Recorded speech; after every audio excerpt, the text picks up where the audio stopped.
Well, it's not.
Hello, howdy, howdy, howdy, howdy, howdy.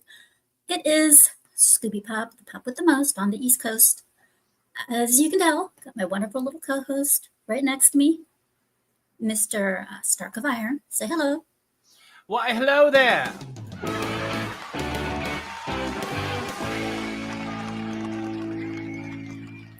Happy to be here. As you can see, we do have a wonderful guest today. We have Sammy3peat, Mr. Comic Book Fan himself. To be quite honest, if anybody loves comics more than me, it would probably be him, especially when it comes to Batman. Before we start, let's say hello to some of the wonderful people in chat. We got Donovan. Hello, Donovan. How you doing? Ben, how's it going? Kagwana, hey, what's up? Well, afternoon to you. Good afternoon to you too, Rio. Hope you're doing as well. Latino Heat, hola. Zalosi, one of the best mods that we have next to Kagwana and Sonia and all of our wonderful mods. Fantastic. I think that's everybody.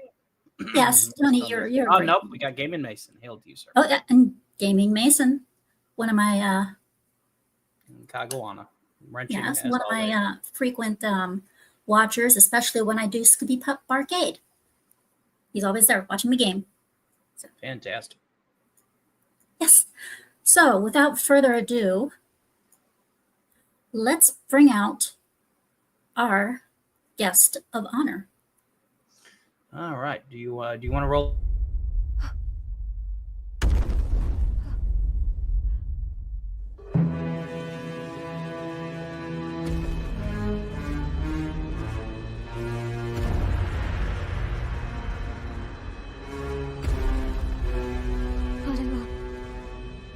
Let's do that.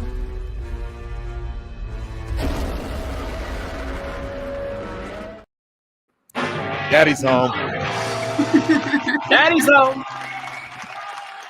Hi, kids. Scoob, you've redecorated. I love what you've done with the place. Oh, yeah. Everybody loves sexy comic women. Gotta love that background. Yes. There's an 8-year-old 3-peat going wild right now.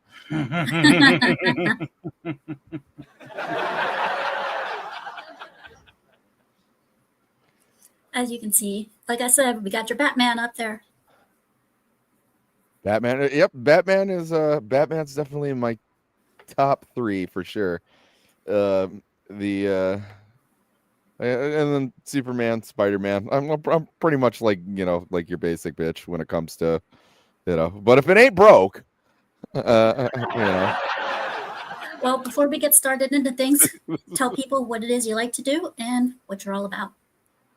I'm Sammy3peat. You can find me on the Twitter. You can find me on the Discord. You can. I have my little channel at Sammy3peat on YouTube, where yes, I do have a Batman oriented show. It's usually every Saturday morning at 11:30 Eastern Standard Time. That's where we give normies a PhD in Batman lore and history, and or if you're new to comics and you're looking for a good jumping off point, where we're going from the very, very basic beginning, and we're taking an academic approach to the world of Batman. And then every Sunday you can find me I have a show called Another News, and that's where I have people all throughout the nerdosphere, whether it be video games, comic books, movies, and then I ask them nothing pertaining to their actual expertise, and then we just make fun of stupid news stories that have happened throughout the year, or throughout the week, and that's been a lot of fun. We've got some friends on the channel, and I've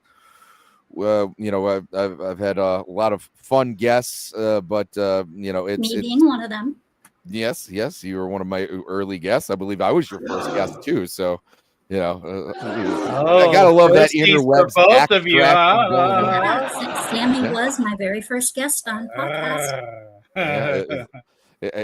As much as the computer tried to tear us apart, I was still there. That was the most technical difficulties I've ever had on a show. But otherwise, yeah, you can check out those 2 shows. Every now and then I'll see something that I like enough or despise enough to make like a long form video. But otherwise, you'll just see me bopping around on other people's channels. I really like just being a panelist and hanging out with my friends. So awesome. I would like to apologize ahead of time for the lighting in my room. The time change is kind of mixed up with the lighting, so I'm waiting for a new camera to come in so that way I have actual proper lighting here instead of. I was just about to tell you to get your shit together. Absolutely stunning. Come on now. Yeah, well, we know we love you. That was better than me like last time, where it was just like I can't even remember what was going on. Oh, I just kept losing. The lighting in my room has been absolutely horrific. I tell people that in many of the chats that I mod for. I use capitals all the time because the lighting in my room is extremely bad. It's hard for me to see. I wear glasses and so forth. You know how it is. Oh yeah. I'm constantly telling people like the wrong dates because like I'll pull up my calendar with my glasses off. I'll be like, can you be there like Tuesday, May 2nd? They're like, that's Friday. And we're like, oh, well then the 1st then? Can we do the 1st? So as you can see, we got our topic up, and that is comic book media. All the comics that have been transferred over to movies, to TV shows, some of them great, some of them not so great, such as Wonder Woman. That was actually a pretty good classic in its day. I liked it. Absolutely, I liked it a lot. Oh yeah. And Absolutely. Linda Carter. She was the only good part about the Wonder Woman movies, when she caught a lantern, turned around, just winked like, hey, you know who she is. Yeah. And I mean she's awesome. any like 70s adaptation is pretty brutal. I think the only one that was really worth mentioning was probably the Hulk, but the Hulk wasn't even that good. You Well, know, don't forget the Batman one. oh yeah, that was 66. You know, Sure. so it was a little earlier. Yeah. But yeah, I mean, and you know, you still have like George Reeves Superman, and you know, so there are older adaptations that are good, but I mean, the 70s really started to like push the envelope. Like there was a live action Spider-Man show that came out in the 70s, and it's absolutely atrocious. There's been so many. Yeah, me and Stupenzo actually kind of did like a let's watch, and it took all of my effort not to fall asleep, and as you know, that's something that can happen with me. But hasn't happened this year. But I was getting dangerously close watching 70s Spider-Man. That was some pretty rough stuff. I gotta say, when it comes to some of the early TV show comics, in Batman, Catwoman, Eartha Kitt. Okay. She was probably the best Catwoman in the show, in my opinion. Do you remember when Catwoman turned into Cat Lady and Ernest Scared Stupid because Pepperidge Farm remembers? There was I read a story the other day that Adam West and Frank Gorshin, he's the one who played the Riddler. They were same thing with Burt Ward, just prolific womanizers in their time period, you know, big TV stars, but they got kicked out. They got kicked out of an orgy because they wouldn't break character. They wouldn't stop pretending to be like Batman and the Riddler. So, you know, which would be fun where you have some guy like riddle me this, and they're like, hey, we're trying to have sex in a big pile over here. Would you stop? Or did they break out and start to do the Batusi? Yeah, I certainly hope so. But either way, they were escorted out of the orgy.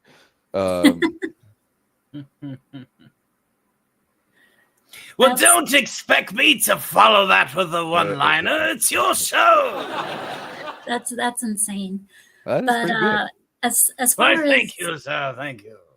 As far as the comic book movies go, I mean, there's the original Batman movie. I know they had one, and that one was before the Michael Keaton version.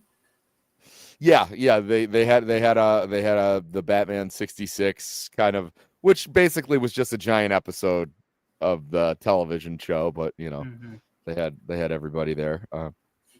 And I gotta say, compared to most of the comic book movies, my favorite ones have to be the early Batman ones, like the Michael Keaton one with the Joker. I have to say, Jack Nicholson. The Burton. I gotta say, Jack Nicholson was probably the closest to the early Joker that they had, and he did a great job.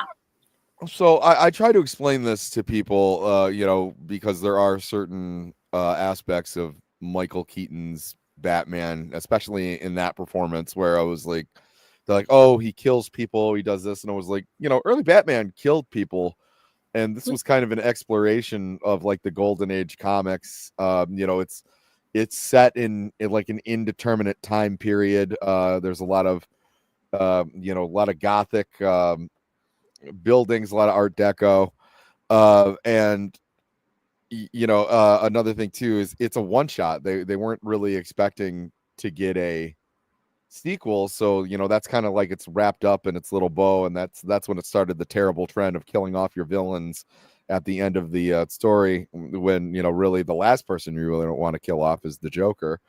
But you know, there's this adventurous aspect to Batman that you don't really see anymore, where you know, a lot of the early issues of Batman, he was described as bored socialite Bruce Wayne. The Wayne murders weren't even a thing yet. He was just like, well, they got a bunch of money and I'm dressed up like a bat, and, you know. Yeah.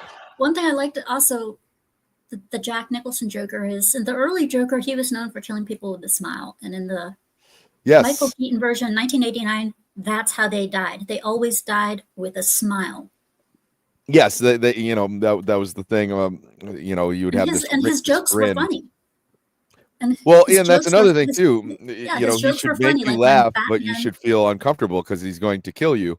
yeah, So it's a very interesting dynamic. But yeah, yeah, he was a stone cold killer in the original comics, and then because of the comic book code of authority, they kind of made him a zany guy, and you know that's when a lot of so the golden age was when supervillains could like describe themselves as supervillains because no one knew what supervillains were. And then when you got the silver age, that's when you really started to see the bad guys going like like you know, and it was like, I'm gonna rob this bank because I don't reasons. know, but you know, like Yeah, and I love how I'm gonna the rob way this bank because I want a pedicure and I need it yeah, yesterday. yeah, no, but for stupid reasons. Like the Joker just really wanted to kill people in the beginning. He didn't really care about monetary gain.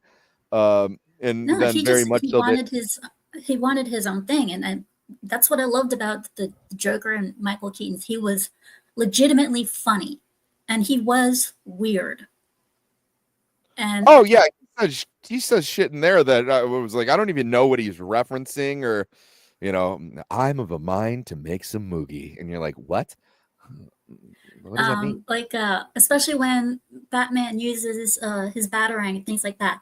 His line is, "Where does he get all these wonderful toys?" Oh yeah, that was actually He's not worried about whether he that can was the kill name him. of my most recent episode because we explored Batman's gadgets and vehicles, and I called it Beautiful Toys. You know, and Yeah. And then the parade that he throws while dancing down the street and throwing money and stuff like that before killing everybody. Yes, which there's a cut scene. They're supposed to show that all that money he's throwing around, it's just pictures of him on the cover of the money, which makes it even crazier. And it's a callback to the museum scene where she's like, "What do you want?" And he's like, "My face on the $1 bill." You It's must be true. It's joking. true. Does it look Yeah, like I'm yeah, joking? yeah. That's like I said, it's one of my favorite movies for so Oh many yeah, different reasons. But it's my favorite that's the one. Batman. That's the one where Kim Basinger has like this crazy 80-yard moment where she just sounds like a black lady for a second. She's like, "You go kill everybody." And Yeah, and to a lot of people don't know this, and it's surprising yet at the same time it's not. But Kim Basinger at one point in time was a Bond girl. oh, okay, yeah. She was a But that James Bond girl. wasn't that Never Say Never Again though. That like it's not in the regular Bond continuity. I don't remember which movie it was, but I know she was a Bond girl. If only there was this network of connected computers where we could check all of this information. Hold on, let me Google it.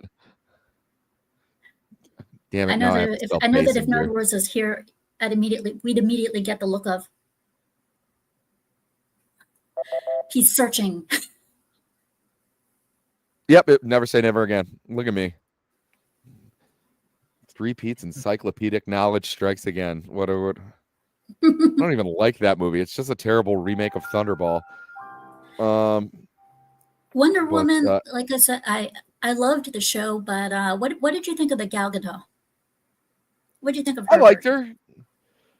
her. She's fine. She's not the greatest actress, but she looked the part, and there's like these certain moments, like there's certain moments in like Keaton's Batman, or like it doesn't always feel like Batman, but there's certain moments that shine out and you're like, oh, that's Batman. Like in Batman Returns is my favorite example, where Christopher Walken walks up to him and he's like, "You're not just saving me, you're saving the city." And he puts his hand on his face and pushes him backwards and goes, "Shut up, you're going to jail." And I was like, oh, that right there, that's Batman. Like she would have these Godot would have these moments of like she would look so genuine while she was like doing something, and you're like, oh, that tracks. That feels like Wonder Woman. Was she taking home an Oscar at any point in time? No, probably not. But yeah, no, she had a great look. I liked her chemistry with Ben Affleck in the Snyderverse. What was it? Batman versus Superman, or Yeah, Batman versus Superman, and then Zack Snyder's Justice League. I don't know what happened with the other one, the Yeah, I'm not a big fan of the. Justice League. I'm not a big fan of the DC universe comic films.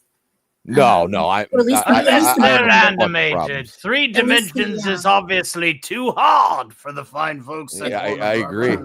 At least not the modern day ones. That is. No, like Christopher Reeve, Superman, loved it, absolutely loved it. Yeah, but even those started to get a little, after the second one, they started to get a little. Even the second one isn't that great until you get to the Donner cut. It's things can wear out their welcome, and whether they like it or not, even if Tim Burton stayed on, you didn't get Joel Schumacher, we probably would have gotten another pretty decent Batman movie before we got to the insanity. But the insanity was coming. That's just how Warner Brothers runs their ship. That's just how sequels just kind of, eventually it just kind of gets diluted, where it's like a copy of a copy. Well, we have to do this because this worked in the last film. You get these movies made by committee, and it doesn't work out. And you have so many good ideas that are either left on the cutting room floor, either because the committee's too stupid to recognize what the comic book fans actually want, or they don't have the budget for it, or the technology doesn't exist to replicate it correctly, especially when you're going into like those 80s and 90s films. So a great example would be right now is the new Blade movie. So one of the writers came in, and who's the guy who's going to be playing Blade, or might be playing Blade, or I don't know. It's so hard to tell now because it keeps on getting canceled, then brought in, then canceled, then brought in. And I think the guy who they wanted to use just finally said, I'm going to go do my own thing. Yeah, well, so why he kept fighting back, because they're like, I got an idea. So we're going to bring in Blade, and then we're going to bring in this girl, and she's going to teach him life lessons. And he's like, so you're going to Doctor Strange me. I'm not going to be the main character in my own movie. I'm not doing that. And, the writer's like, oh, I can't believe. So, and then, they were like, okay, you're going to have a daughter and you're going to teach her how to be a vampire. So I'm going to pass the mantle to her. So I'm still not going to be the star of my own movie. I don't want to do that. And then, the writers got exasperated. They're like, fine, we'll just have Blade fight vampires. And we're like, that's what we want, dickhead. That's all he ever did. That's all we need in a Blade movie. I don't need him to teach home ec to his daughter. I need him to fight vampires and kill vampires. That's all we want. That's all we ask. That's simplicity truly is best. Yes. We don't. It's like one of my biggest gripes with Daredevil Born Again. I don't care about his fucking love life. Okay, I don't. No. And you know what the best scene in that entire show has been so far? Just that scene of Matt Murdock and Wilson Fisk just talking in the diner. As one, it's impeccably acted, and two, it's what we want. I don't like. He goes into that closet where he's got like all like of his different iterations of his costume. I was like, this guy's fucking blind, right? Should I wear the red one today or the yellow one today? It was like he doesn't even know. He doesn't even know what he's picking. He has advanced senses. That doesn't mean like he understands like color palettes or color swaps. It was like that's meaningless to Daredevil. It's stupid that you put that in there. That's true. It's the simplest pleasures that are being ripped from us. Yeah. I like my superheroes fighting each other. That's what I like. I wasn't too fond of Daredevil Born Again. I don't give a damn about any of the characters. We asked 100 Americans, do they care about any of these new side characters after they fridged the originals? And a survey says no. All right, I'm gonna. Do you want to play or pass? Yeah. And that's the thing. They have the audacity to call this next team up movie The Avengers. I was like, it's all sidekicks. You killed everybody. You know, that's I do have a long form video that I've been working on for quite some time. It's called the Thanos problem, and basically, don't tell that to Thanos. At least my Thanos. He's being reformed. I won't. The poor bastard's got enough problems right now. Yeah, he does. But the way they shamed him in that theater, I was just so upset. Yeah, no, and basically what it is they flew too close to the sun, but you know, another big problem is recasting. You know, they won't do it. That's hubris, and that's something that we've been doing for Batman and characters like James Bond since these characters have come out. People can grow out of a role. So to say that, no, Chadwick Boseman is the only Black Panther, and it was like, okay, but now you've severely limited yourself to, now you've exited a good 60 years of, 50 years of continuity that you could have taken storylines from, and you got to cut to the new shit that no one likes. You know, there's a reason that these are called legacy characters, is because they have a legacy. So trying to bring something new and innovative when you haven't even shown us any of the good stuff yet, why are you going to do that? You're shooting yourself in the foot. Man's got a point, folks. Like for me, one of my favorite DC characters, I absolutely adored. And when they made a movie about it, I got so pissed off. Was Catwoman. Oh. Catwoman was one of my favorite characters of all time. I collected Catwoman comics galore. I had number 0. I had all of them. And then I hear they're making a movie, and then I see that it's Halle Berry, and I see what everything's going on. I'm like, oh no! I will say that's the sexiest basketball scene I've seen since Alien 3. I was like, oh no! Who came up with the idea for this? I want to hurt them. Yeah, no, that was terrible. But that was still kind of in the no man's land era of superhero movies, where they knew that you could get hits like Spider-Man and things like that, but they were like still kind of figuring it out. So they were just greenlighting so many different things. And you also have comic book movies, you know, like Tom Hanks's Road to Perdition, where they're getting Oscar nominations, things like that. Yes, Sparkles, you got purple Catwoman. Agreed. That is my favorite. That's my favorite one. That's why it's the best. That is why she's on the thumbnail for this episode, is because that's my favorite version of Catwoman. Yes, it is top notch. If she's not representing Bonnie the purple dinosaur, the purple outfit Catwoman, which was done in the comics, if you were to go to Six Flags, you see her all over the park, and she's my favorite one because she has all the cool gizmos. She has retractable claws and stuff like that, and it was that version. of Catwoman. She got the whip with like the weights on the end of it, and and that was the version of Catwoman who defeated Bane before Batman did. Right after he got paralyzed in the comics, she went up against him, and she used her claws to cut through the wires that give him the poison, which made him comatose for a while. Yeah, that would knock him out of commission. It was right into his brainstem. I mean, they really have kind of knocked down the hotness of a lot of comic book characters. I agree, Sparkles. I agree, and I get it to a certain extent. There's certain things you see where, so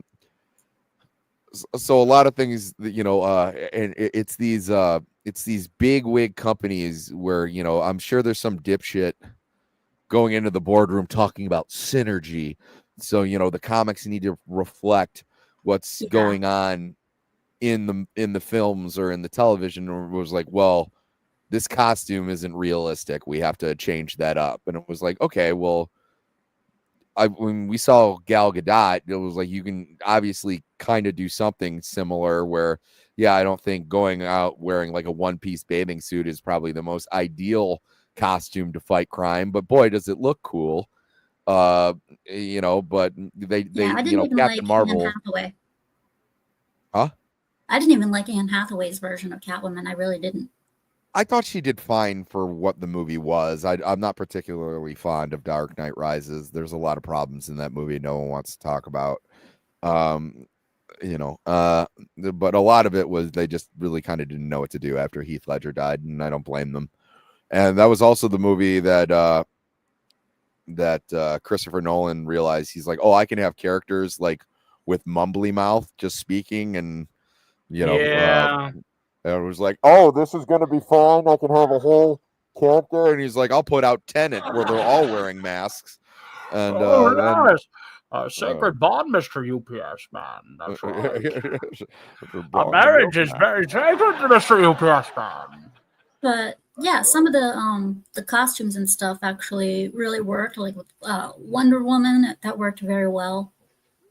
And that is one thing that I like when it comes to the movies and the shows, is when they can get the costumes to work and even sometimes build on the costumes and make them look even cooler. Yeah, there's plenty of characters where that has worked. I mean, Captain America is definitely one where they kind of went like a more bare bones, like soldier look. Now, granted, he's had some ugly ones in the that's one of the worst parts in the Avengers is his stupid costume. When he had some really badass ones before that, but then even like Guardians of the Galaxy, they gave him kind of a more uniform costume. I like that worked. I like how Hi, Sonia. I like the various versions of the for example, the Iron Spider suit. I love that suit. I love the Iron Spider. I think it's awesome. And some of the various Iron Man outfits. No, somebody's talking about me. My ears are burning. What? Yeah, I'd say Spider-Man and Iron Man have probably gotten the best treatment as far as like costumes have gone thus far. Yes. One of the things I like about the Iron Spider suit is how it has those legs that can just pop right out the back and stuff like that. It is so cool to see. And in Spider-Man No Way Home, you got to see a little bit more as towards what the Iron Spider suit could do. And I just really enjoy it. It's my favorite one. Where do I get fangirls like this? That's what I'm wondering. Damn. You just be nice to people and you eat. I do try to be nice. That's the funny part.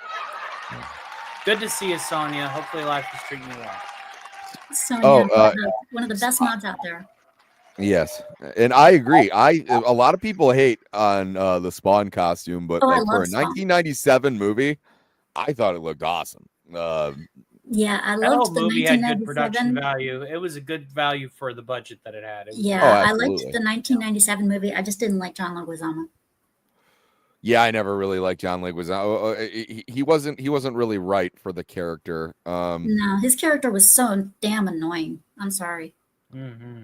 And he's supposed to be antagonistic of Spawn, not like unhinged. Right. Farting on things and cracking. I think it's made his character stupid.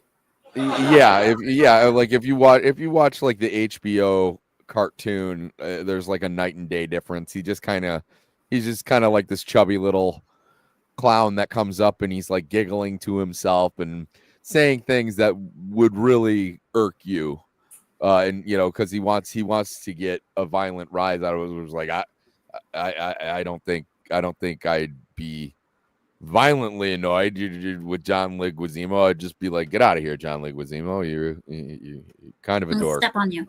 Yeah. Another good one that came out was Hellboy. They did a good job with that. Yeah. I thought the original Hellboy was good, but I didn't really care much for Golden Army. That one I didn't like. The original one I really liked. And the most recent one that came out was pretty good. Wasn't that bad? Oh, the Crooked Man. I even liked the one just before that where they were like, "Oh, he looks terrible," and I was like, "He just looks like a different person playing Hellboy." It was like he's still a giant red dude with like horns He's still a demon. He's still a demon. That's what a lot of people don't know. Hellboy's a demon. Yep. Yeah, there's movies. So Zack Snyder did a great job with Watchmen. Oh yeah, Watchmen was good. That was the only Zack Snyder superhero film that I really appreciated. I never caught that one. Watchmen? I would watch party. Oh, watch it. Because there are still things. Zack Snyder is very good at like doing a 1-for-1 adaptation of what he sees on the page, but I don't think he reads it. No, I think he is definitely a visual artist.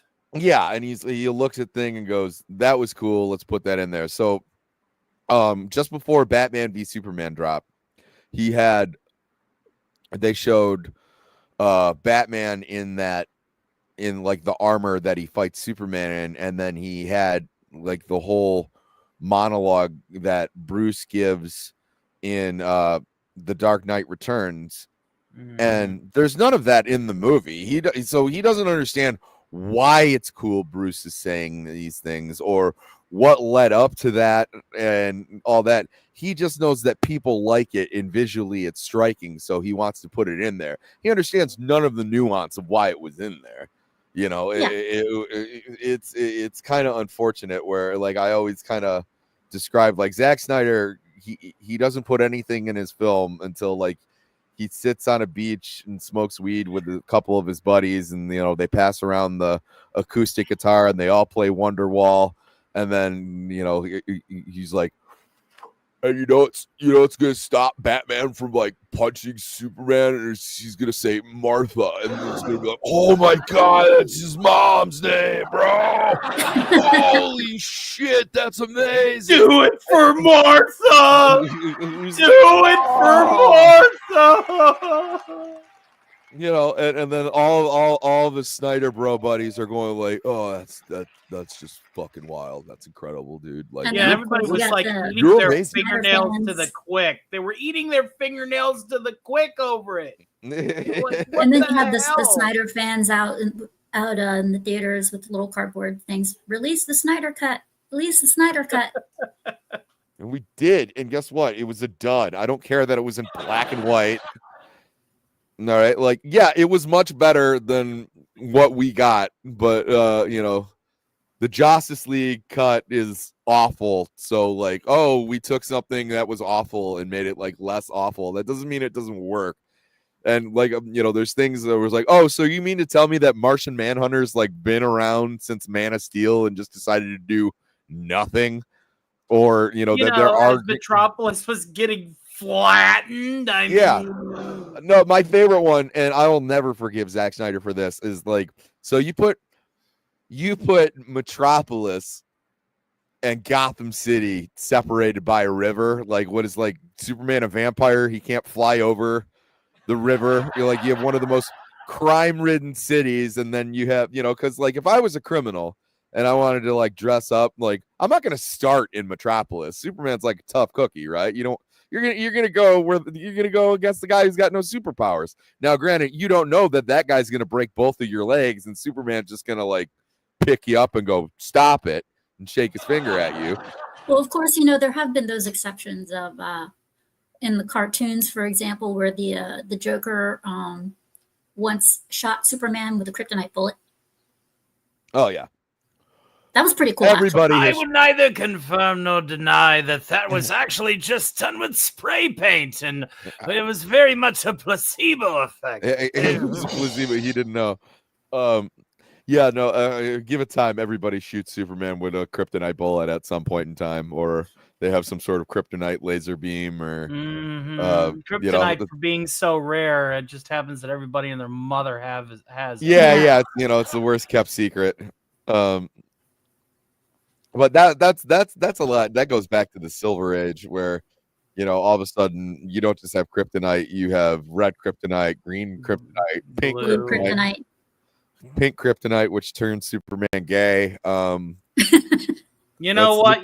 My band's being lazy. Get on it, guys. That was good stuff. Jesus. Sorry, the band's being lazy tonight. No, I'm good. No, that's a real thing. Yeah. You know, Superman being able to shoot miniature models of himself out of his fingers, Superman sneezing a universe, you know, and that was fine for the time. I know shape shifting. Superman could change shape. There's one movie, and I'm glad. There's so Ryan Reynolds, he did a great job with Deadpool. Absolutely epic job.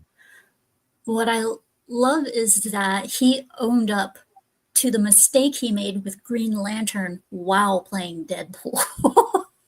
Yes. Because the Green Lantern movie was absolutely horrible. And then it comes to the Deadpool movie, and he mentions a super suit, and he goes, just don't make it green and don't make it animated, which is what he had to do with the Green Lantern movie. He had to wear a green animated suit. Oh, yeah. That was an example of having, so like at the time in the comics, Green Lantern is going through, you know, through like a renaissance. Jeff Johns had like a seminal role where he's introducing different lantern colors, the aspect of you know, like the War of Light, you know, Blackest Night, Brightest Day, all those things.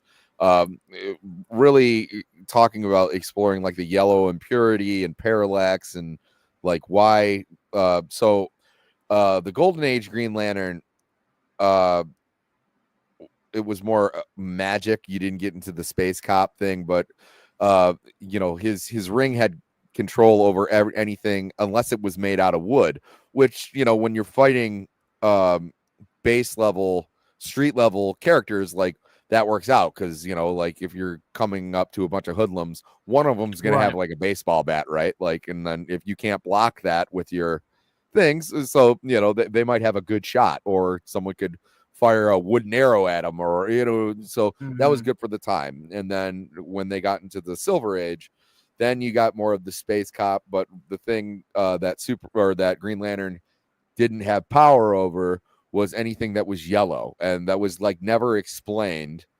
And then Jeff Johns did a wonderful job of explaining that. And then it kind of explains why Hal Jordan kind of went off his rocker and became a bad guy called Parallax. And then it was like, no, that's a fear demon who actually, you know, he has his own core. And they hid him in the central battery. That's why you can't affect anything yellow. And I was like, that's a wonderful way of doing that. And then Warner Brothers, in all of their knowledge and capacity to make shit films, went, let's throw all that in there right now. You know, it's the same thing that Warner Brothers did with Batman v Superman, where I remember watching Man of Steel the night before it came out, going, this is gonna be bad. You put out a Superman movie that didn't explain what kryptonite is, or who Lex Luthor is, or who Jimmy Olsen was, even, like, you know, anything other than Lois Lane. You spent like an hour and a half on Krypton and then like demolished the city. And now you want to talk about the repercussions of that, the political repercussions of that, and then throw Batman, Lex Luthor, the Flash, Aquaman, and you're going to throw all these characters into a 2-hour film. It's going to be nuts. Okay. They did the exact same thing at a lesser scale with Green Lantern. The only thing where they could have gotten away with it was all Green Lantern centric. You know, it wasn't, you know, so they should have just taken it a little bit at a time, where, you know, in the first movie you get the ring. After that, you want to start exploring and then have him go for training and going to Oa and all that. Do that in the second film. People are gonna go see it. The reason people didn't go see it again is because you did a bad job with it. You know, that's the thing. All of these movies have legacy, you know, have legacy fandom. So everyone talks about, we were talking about this the other day with Amazing Spider-Man, Ultimate Spider-Man, which is killing it right now. That shows like an older Peter Parker married to Mary Jane with kids. And, you know, it kind of makes it feel like the last couple years of like Peter Parker being apart from Mary Jane and getting cucked by Mary Jane's new boyfriend, Paul.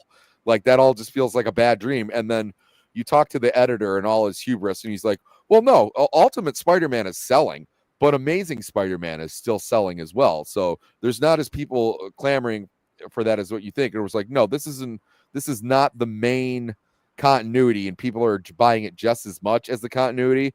By the way, you could put out a blank piece of paper that says Amazing Spider-Man, and you have people who are going to buy it because people have been buying it since the 1960s. Okay, like there's a reason that it sells so well, is because it's always been selling well. That doesn't mean that you're doing a good job with it. Yeah. You know. Sakura Mita, Yeah. she brings up a good question here. Is it me, or superhero fatigue is one of the big things among us? Yeah, no, it is sus. It's funny to me that the superhero movies or the superhero properties that actually sit down, shut up, and listen to what people want seem to continue to do well, and the ones that want to give us the things that we don't ask for, they go, well, you know, they're just tired of it. And was like, no, we're not. You're just not giving us what we ask for, especially guys like me. Like I always tell them, like, I want to like this stuff. You guys are going out of your way.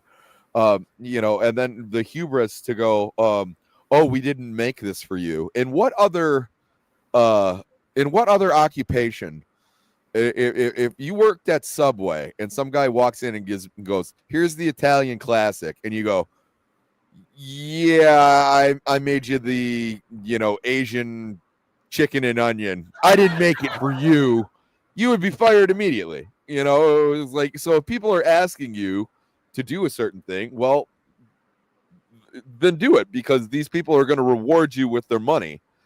You know, there are shills who you know, like, they will get down on their knees and take one across the face because they like the early access and, you know, to act like they're that guy. But it was like, even then, you even have like the shills going like, ugh, this isn't very good. And it's because you're now starting to see these repercussions. So yeah, we're getting fatigued with you playing stupid games, and now you're going to start to win stupid prizes. That is nothing more. We've seen time and time again that, like, if you stick to script and actually put the work in, you're going to be rewarded, because there's people like me who will go see that stuff in a burning building.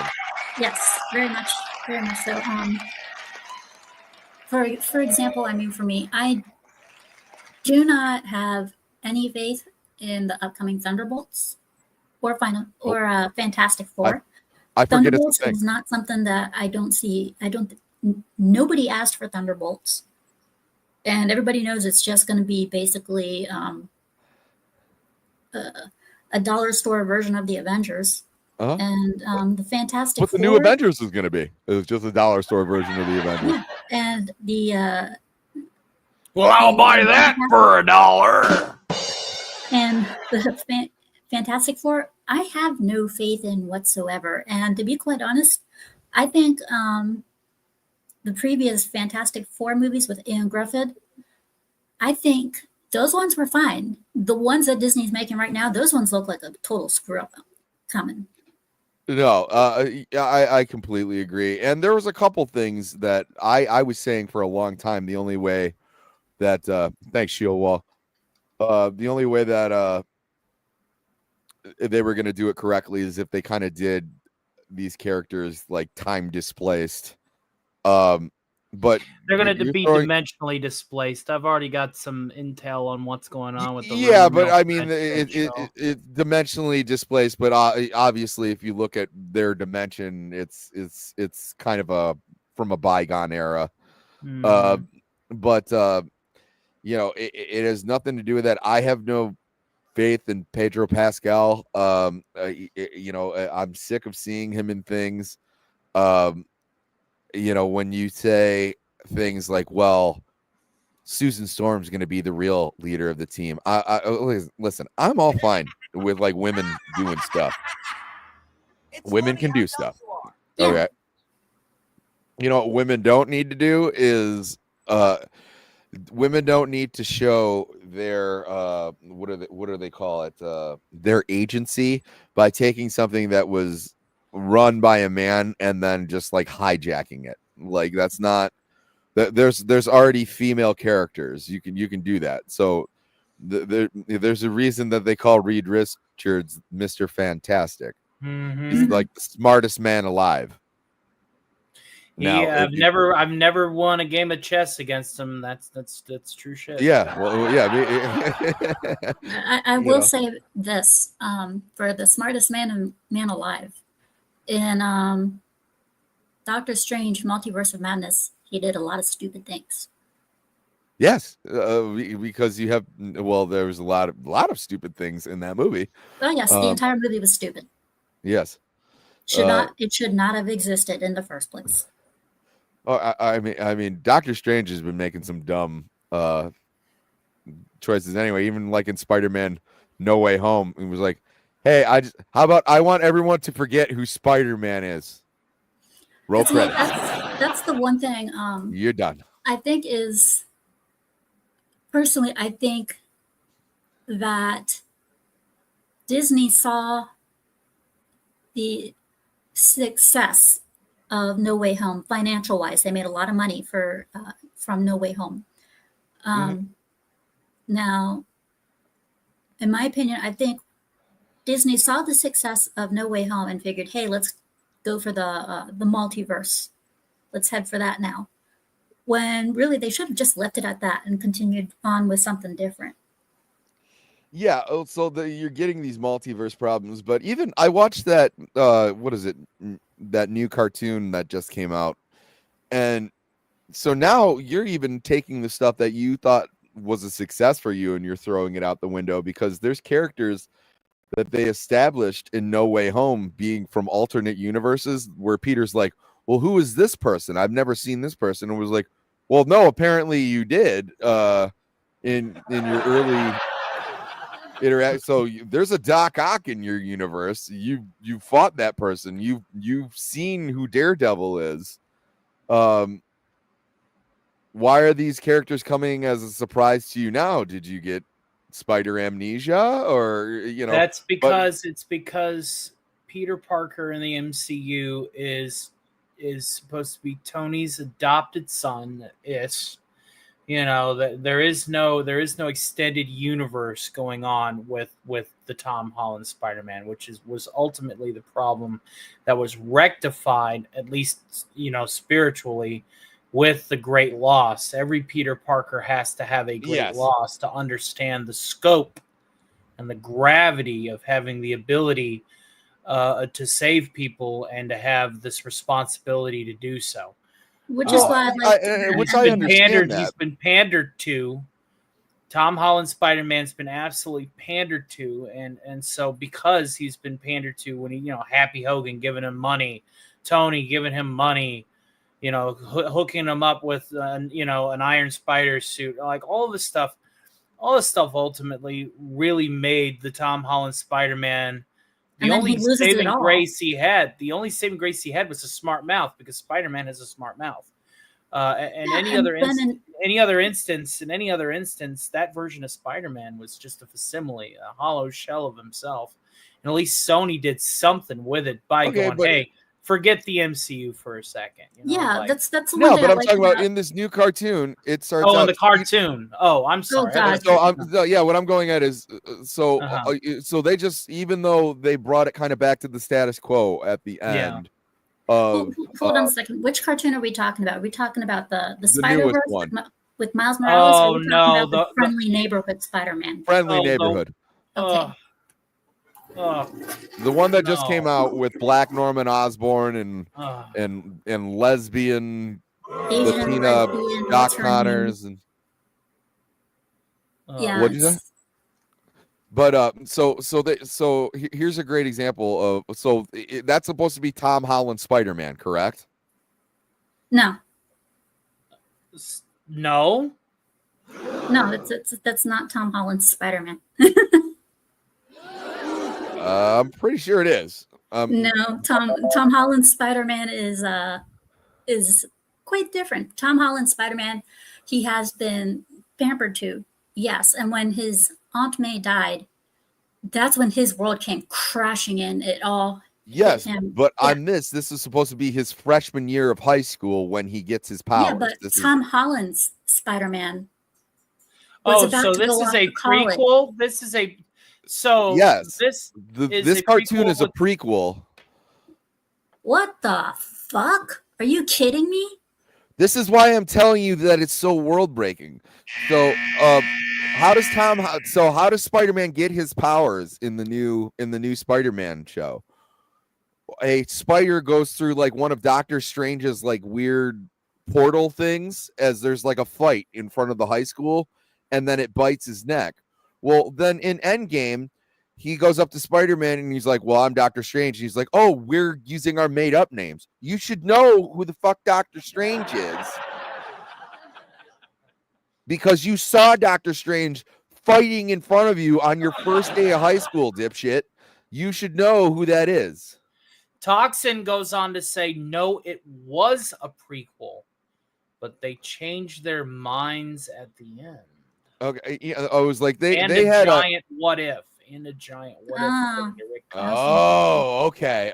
Now that makes all sense. Okay, now that makes sense. Now that all makes sense. It's still garbage. One thing I'm definitely curious about. It's still dog shit. One thing I'm definitely curious about is Spider-Man 4. They brought in Zendaya to play MJ again. How the hell is she going to play MJ again? Her mind was erased in No Way Home. I think and they're bringing in someone to play Gwen Stacy as well. So it's kind of like, okay, why are you bringing in Gwen Stacy? They're going to get her back, but who's the chubby friend? The kid with the Death Star? I can't remember his name. Yeah, but either way, his character, I forget his name, but his character, the comic book version of his character is Hobgoblin. I think he's going to have the hots for MJ, and then Peter's going to win her back, and he's going to go all Hobgoblin. That's what I think is going to happen. Then you're gonna get eats his feelings Hobgoblin trying to like balance on this glider that's like going. Yeah, that'll be. That would actually be pretty humorous to see. If you're gonna run with these stupid things, then Ned run is with his them. Name. That's right. Yeah, Ned. Ned. Yeah. But yeah, I mean, it's still garbage. And here's another thing too. This is another reason that I didn't like Tom Holland or this new version. Any version where Peter Parker is like has friends and people are like fucking high-fiving him in the hall like they don't understand who Peter Parker is. Maybe it's because they don't want. That was half of the point where like Flash Thompson would be like, shoving him in a locker and be like, get in there, homo. And then it was like, man, Spider-Man's so cool. And then, you don't realize that you shoved Spider-Man into a locker, dipshit. Like that. That's part of the supposed to be, it's supposed to drive the secret identity home. Yeah. Miss Sparkle says, I'm here for the suffering of the glider. The suffering glider would be great. Yeah. It will creak and require much WD-40. I remember when it came time to, when they were talking about the cast, when the casting director was talking about why they casted Tom Holland, and they said because he was awkward and weird.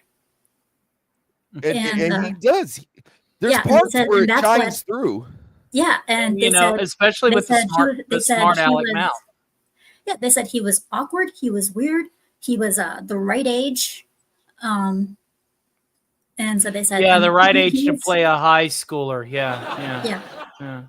That scene in Spider-Man Homecoming, where Michael Keaton's got him in the car and he's got the gun in the glove box and like they're having that back. Oh, great. Yes. It's the best scene in the whole movie. He's acting his ass off. And like, it was like, and you totally believe that each of these characters are in their assigned role. Like they understand the assignment.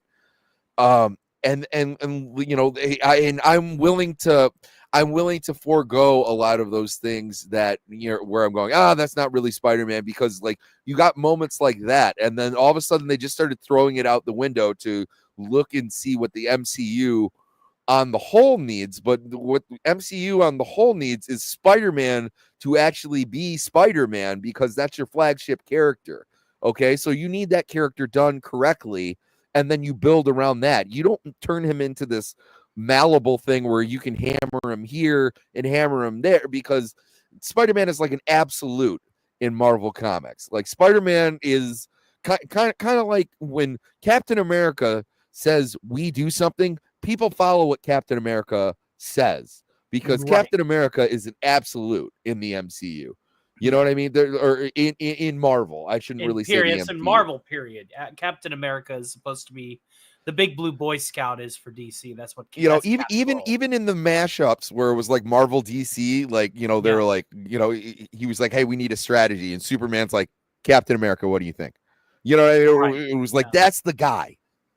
You know, it's not, you don't go, oh, I think I'm gonna have him do this. I don't even mind that they retired Steve Rogers, but what they should have did is now you have the Shield sitting between Bucky and Sam, and they should be competing who deserves it the least, because neither of them should want it. Neither of them should want to stand where it was like, I can't be Steve. Like, no one can be Steve. No one can, you know, be and Steve. then he's like, don't give it to me. Paragon. Yeah. You know, like, you know, it was like, I can't live up to this. That would have been intriguing. Instead of them going like, oh, you know, you got to do better, Senator. No, you gotta be better, Senator. It was like, you know, I'm black and my family lives on a boat. You know, like, on a boat. I'm on a boat. I am on a boat. Take a good hard look at the motherfucking boat.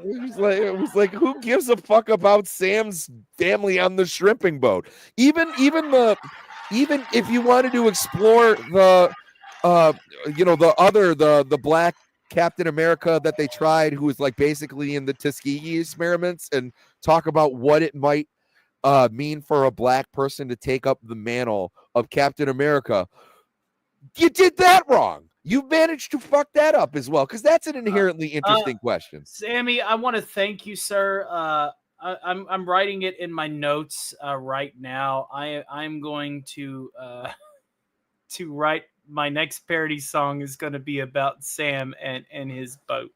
On a shrimping, you didn't know that Sam Wilson, his family started Bubba Gump Shrimp. You didn't know that? No. I knew about that, but you know, it was just the way you delivered it just now, man. That song is going to be finished and on next Thursday's matinee. That's happening. I expect to be tagged.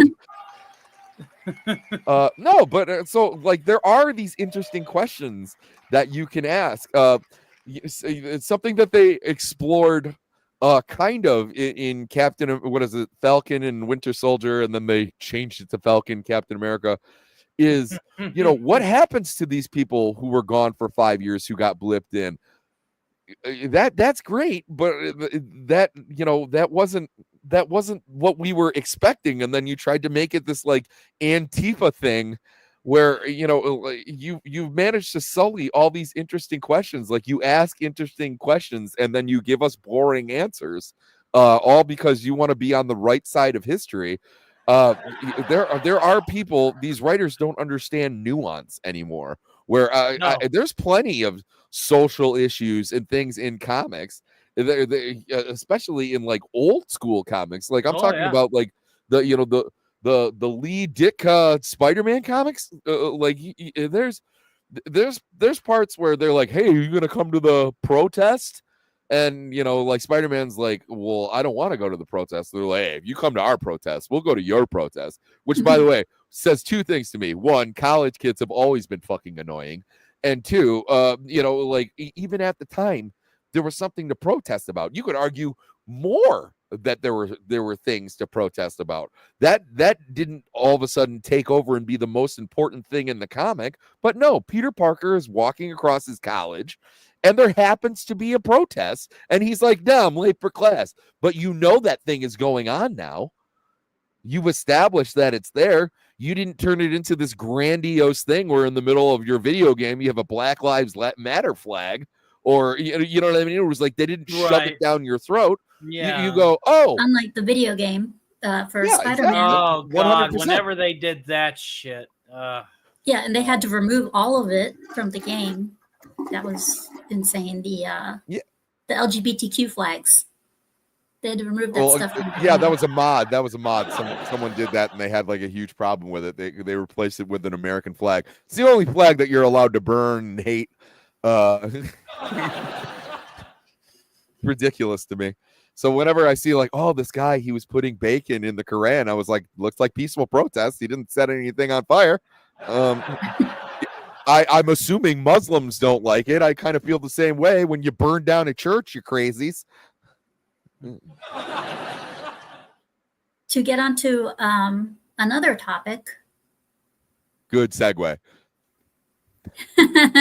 Oh yeah, that was such a good segue. We need one of these. Oh yeah, give me some of that.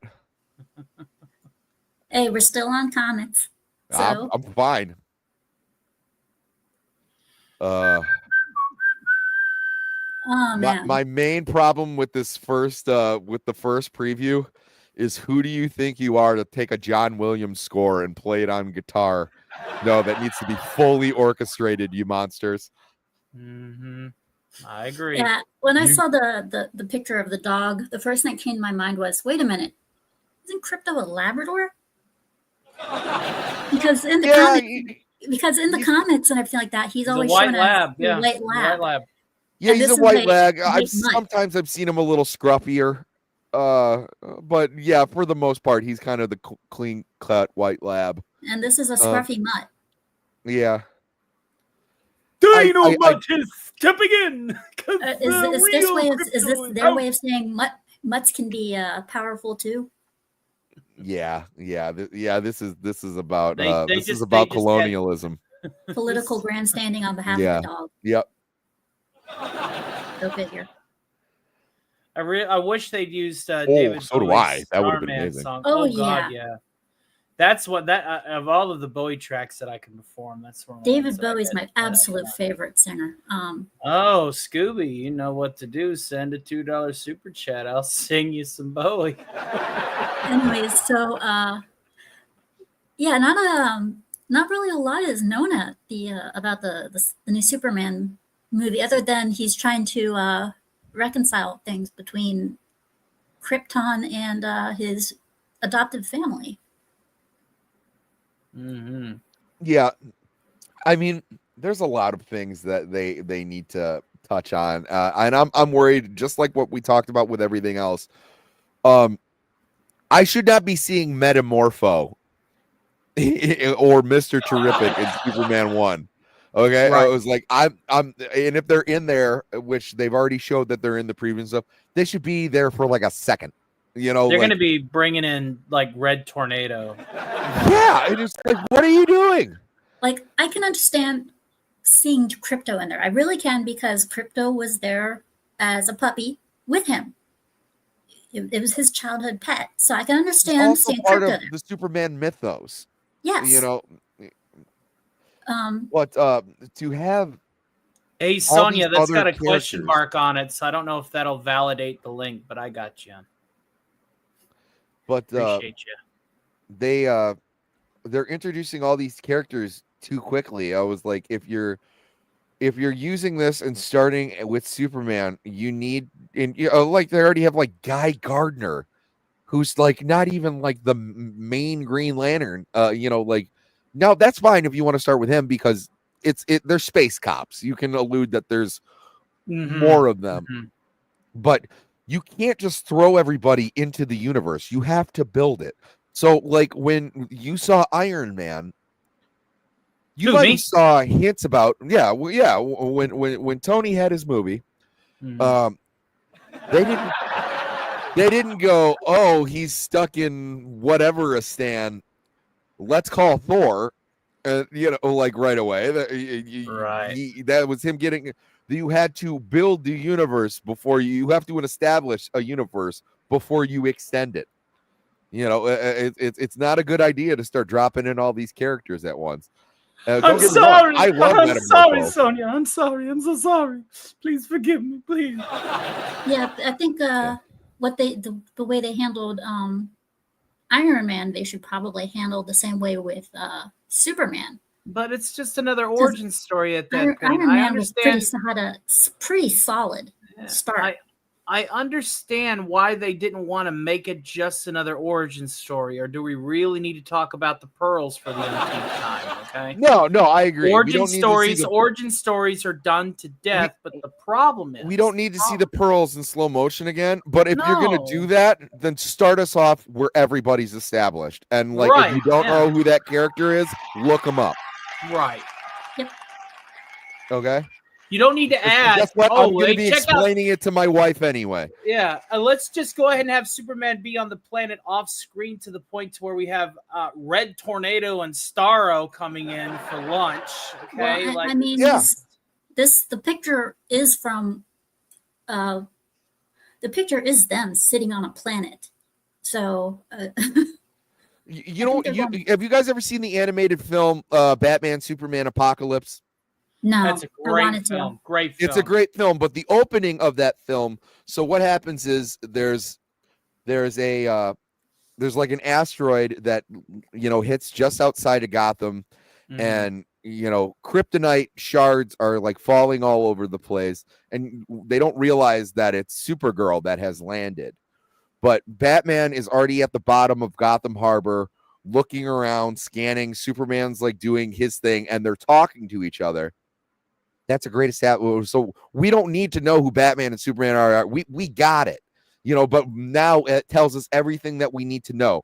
They're already in their respective roles. They're already doing what they do, and they're working together. They have some sort of working relationship. Problem solved. Okay. It was like when he says there's kryptonite in the harbor, we go, oh, kryptonite. That's a thing in this universe. If you don't know what it is, Google's a thing. Google kryptonite. It's essential to Superman. Very bad. For those of you out there, kryptonite, Superman, very bad. No bueno. Kill him. Not good. Yeah. Established in 43 it's like chocolate for dogs. On the radio show. Doesn't make its way into the comics until 1949. Scoob, I do have to make like a tree and get out of here in just a few minutes. Okay, you want to push yourself? Well, as long as I don't, pull myself. Yeah, don't jump. Because, I was about to say, maybe if I do a flip, maybe if I do one of those. Let me go ahead and get the video in question. I'm going to ask for something a little bit different today because we're going to play by YouTube's rules here. And I'm going to go ahead and I'm going to grab the video that is the most successful video that I've ever released. And the challenge that I issue to all of you is to watch this video, leave a like, and then subscribe. That way, it keeps you. YouTube likes to do this thing called prune inactive users. And this video is doing quite well. It's a good way to start with my channel. Thanos has been my arch nemesis during my matinee shows for a little over a year as a Disney scriptwriter. I finally was able to get him to watch Cap 4 and see the damage he was doing, and he's turning over a new leaf. We are having a show here at 6:30, but if you are here, do yourself a super solid and don't touch that dial. The start cast will be waiting for you at the end of the PAWCAST today, and I will go ahead and I will grab that link as well. I'm trying to get to 1,500 subscribers, and there's 20 of you fine folks here. I really am pushing for 1,500 to get over another hump. So if you like what I do, if you like the variety entertainment that I do, the songs, the production value, and also some of the general punditry and how I produce here, please consider hanging out with us today. And like I said, it's a big internet out there, and I appreciate each and every one of you. It is an honor and a pleasure to be your producer, Scoobs. But I think you got it for the other 15 minutes, yeah? Yeah. Well, thanks for coming on, Connie. You bet. And we will see you when we see you. And Sammy, we must talk Batman very, very soon. I will have to be good, brother.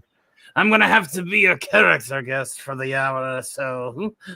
We got a Joker episode coming. I'll be talking. Hell Excellent, very good. And then I shall be there with bells on, my fellow. But in the meantime, we're going to go ahead and call ourselves a wonderful evening. And Scooby, keep being awesome. You're doing a great job. Yes, please like the stream, subscribe. I could really use it. Push me into that YouTube algorithm. Try to get monetized. And another thing that I will say: when the stream is over, before you come to mine, refresh this stream and leave a comment. That way, it gets engagement as if it were a video. That's all for now, folks. Okay. Toodaloo! So, yeah, I am genuinely curious about Superman. Will I go watch it? I don't know. I'm not a big fan of James Gunn. But I'll be there day one. I liked Guardians of the Galaxy. I did like the Suicide Squad a lot better than Suicide Squad.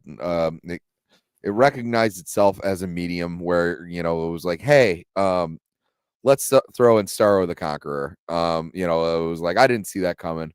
That was fun. Well, we can expect to see some more commercials coming sooner rather than later. As of the 20th of March, there was a report written on the comic book on that website, comics and books and whatnot. I'll find the link. I'll send it to you, Sammy. Stating in which they want to show more commercials for it in the upcoming Comic Cons that are coming up. Makes sense. So on the 21st and stuff, they're going to start showing more and more commercials, especially for the upcoming LA event.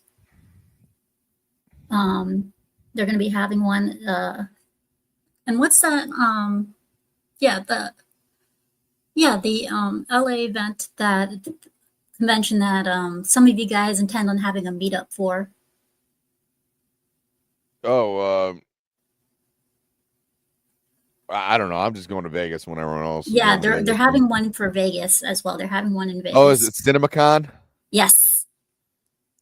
See, CinemaCon though, I'm pretty sure that's only for like certain critics and theater owners. So it's not like a regular. Well, they have said that they're going to be doing some promotional work, like giving a commercial, which I can see. I can see them doing a commercial for it. Yeah, I mean, I'm any way to, you know, try and gauge what this, you know, what things are going to be like, but I always try to give everything a fair shot before, you know, because previews can be misleading.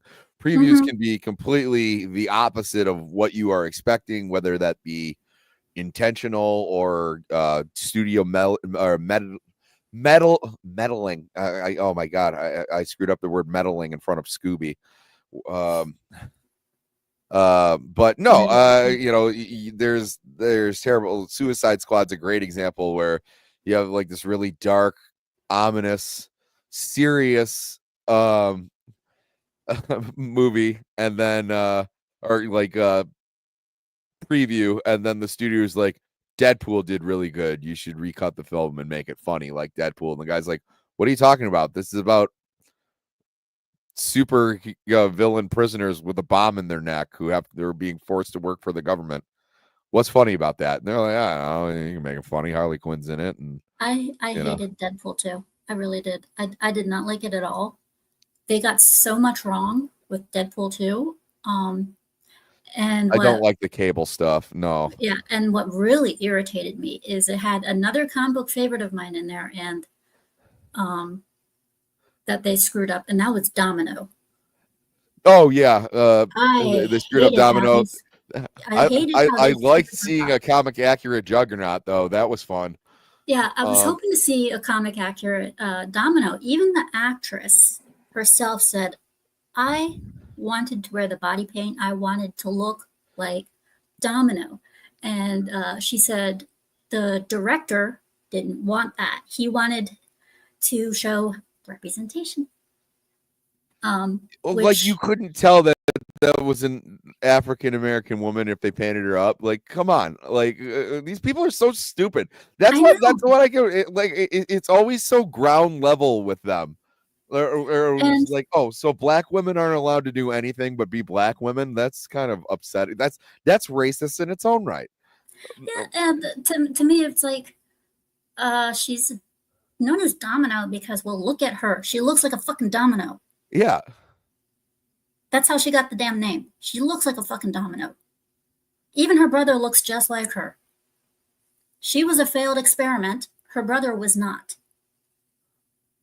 It's like I said, a lot of these people, they're there to check certain boxes, and they end up being the racist ones, trying to virtue signal and everything, and they end up being, that big argument today, with illegal immigrants and all that. They're like, who will clean our toilets and pick our crops now? And you're like, no, dude, are you listening to what you're saying? And I was like, that's not a great argument for that. I mean, there's plenty of good arguments that you could make where it was like, hey, everyone should deserve a fair shake. And it was like, we should probably increase the incentive for wanting to become a citizen. You could make that argument, but oh no, who's going to pick our cotton and clean our toilets is not a good one. That's not a, we need to keep illegals here so we can pay them minimum wage or pay them below minimum wage to be our housekeepers is a racist thing to say. That's not good. It's the same thing here. Oh, this black person can't play this character because we would have to paint her. Well, it just sounds like you have very low expectations for black women and you only want them there to check a certain box and fit a certain narrative. Then that doesn't say much for black actresses, and that doesn't say much as you as a director. Yeah, and a lot of people out there, a lot of the comic book nerds out there, when they see a comic book movie, they're expecting something that they can connect to that's from the actual comic book, something that'll actually, like not just the costume, but character design and everything. They're expecting the works, or if not the works, the best you can do. And I'm really hoping that they can do that they can pull that off with this version of Superman. I mean, I wish them luck. The costume design, however, is less than flattering. I think it would be fine if they got rid of the stupid New 52 collar. I've always hated the collar. I want that hoop neck. That's what I grew up with. That's what Superman always had. Give me that scoop neck shirt. And the pure gold diamond like S. I mean, at least put some color in between the S, Instead, it's just I don't care. It depends on what they're going with. It looks like it could be like an alien symbol. It just that happens to look like an S. Like I'm fine with that. Or if they want to do the blatant S, they're going with the Kingdom Come S. If you want to color it in, that's fine. But if it was like that diamond symbol, like you said, if that's supposed to be like the House of L's, like symbol, which like it is in the comic, I'm okay with it. I wish it was bigger. Especially on the back. Yeah, a lot of people are expecting a bit more comic book accuracy from this one. A lot of people have been vocal about it too.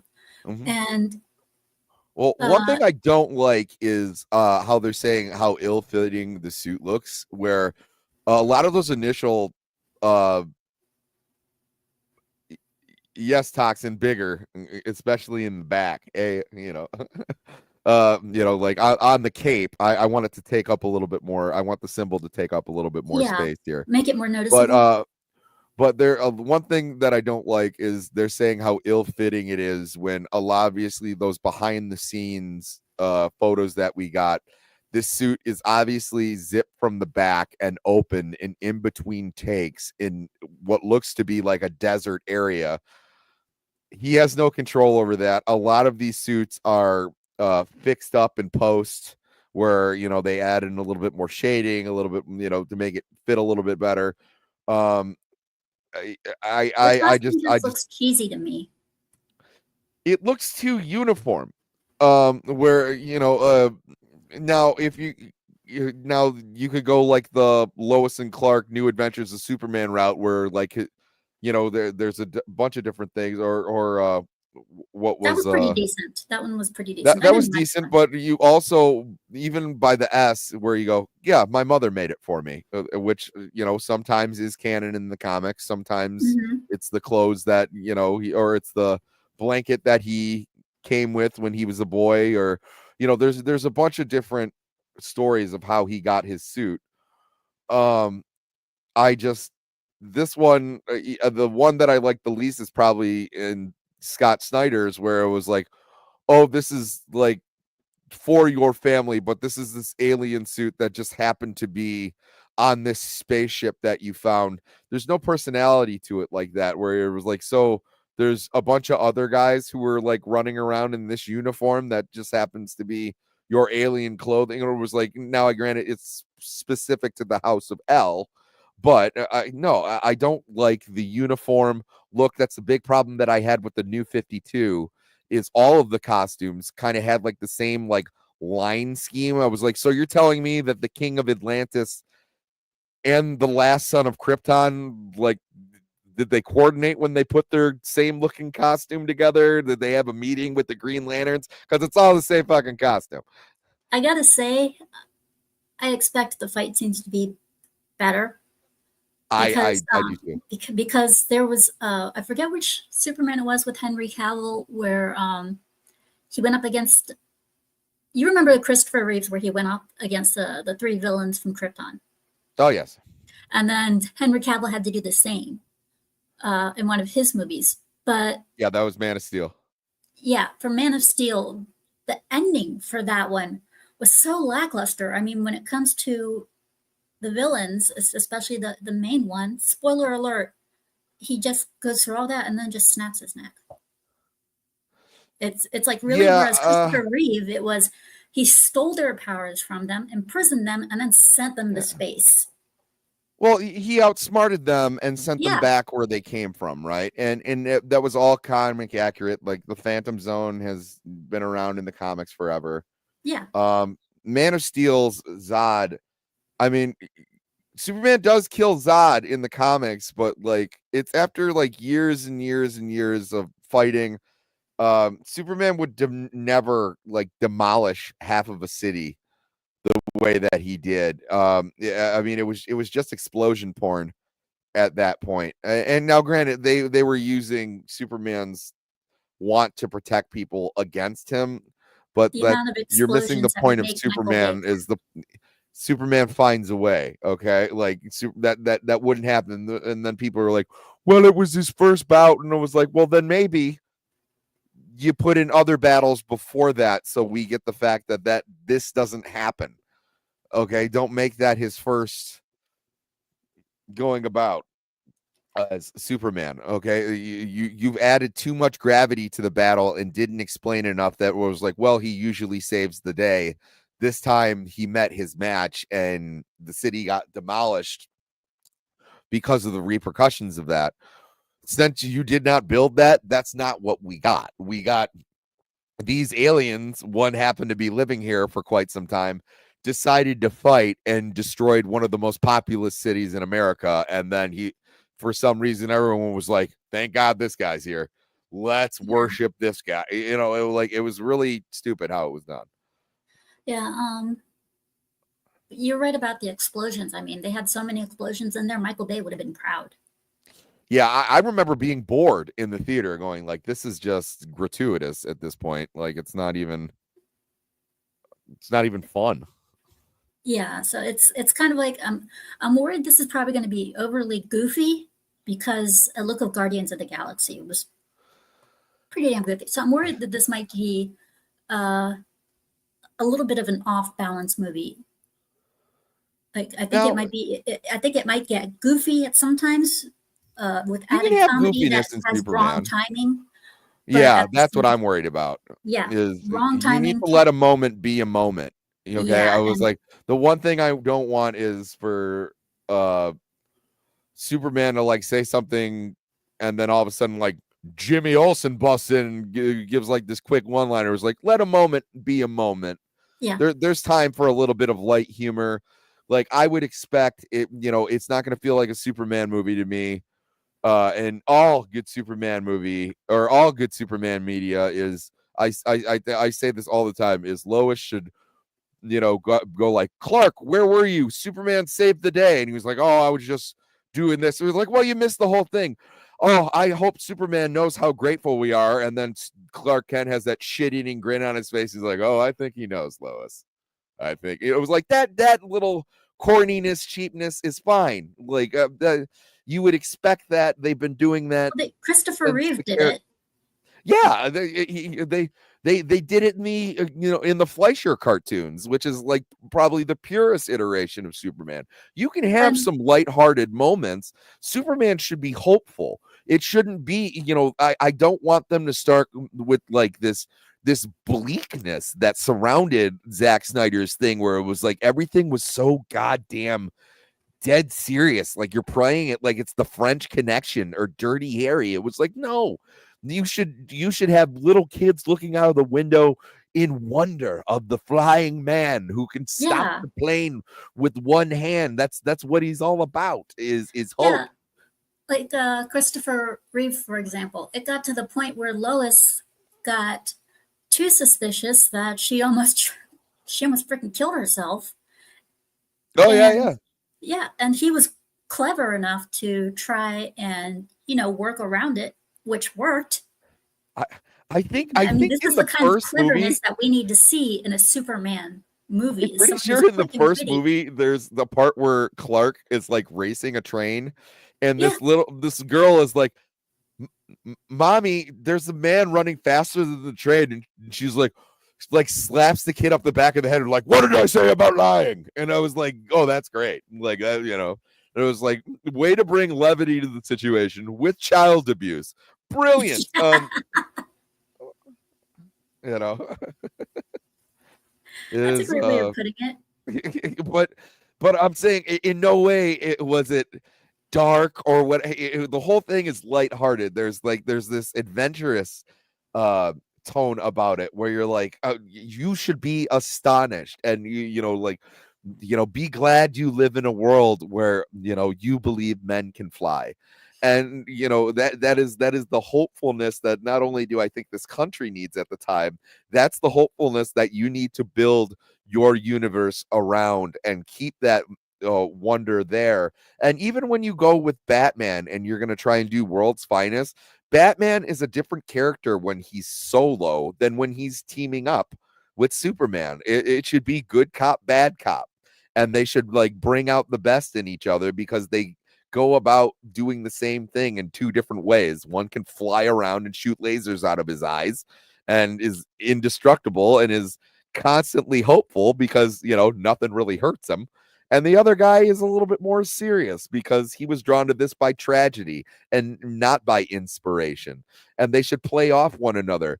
And then by doing so, you have built a bigger world where you're like, well, because you have these two ends of the spectrum. Well, in the middle, all these other characters will fit in along the way. But if you start dead serious like Zack Snyder did, you're not going to have anywhere to go. So that's why when you got to Justice League and you have these moments where Henry Cavill's Superman is kind of acting like Superman, it feels so disjointed because like you never let us have any of that in the first place. It was like all of these characters, you introduced them in like a second, and then all of a sudden they just kind of took a look around and like in the last 15 minutes of the movie, they just meet and they're like, hey, we're all fucking buddies now. Isn't that weird? Then it was like, that's awful. That's a terrible way to go about it. So that's why I'm a little leery about bringing all these characters at once.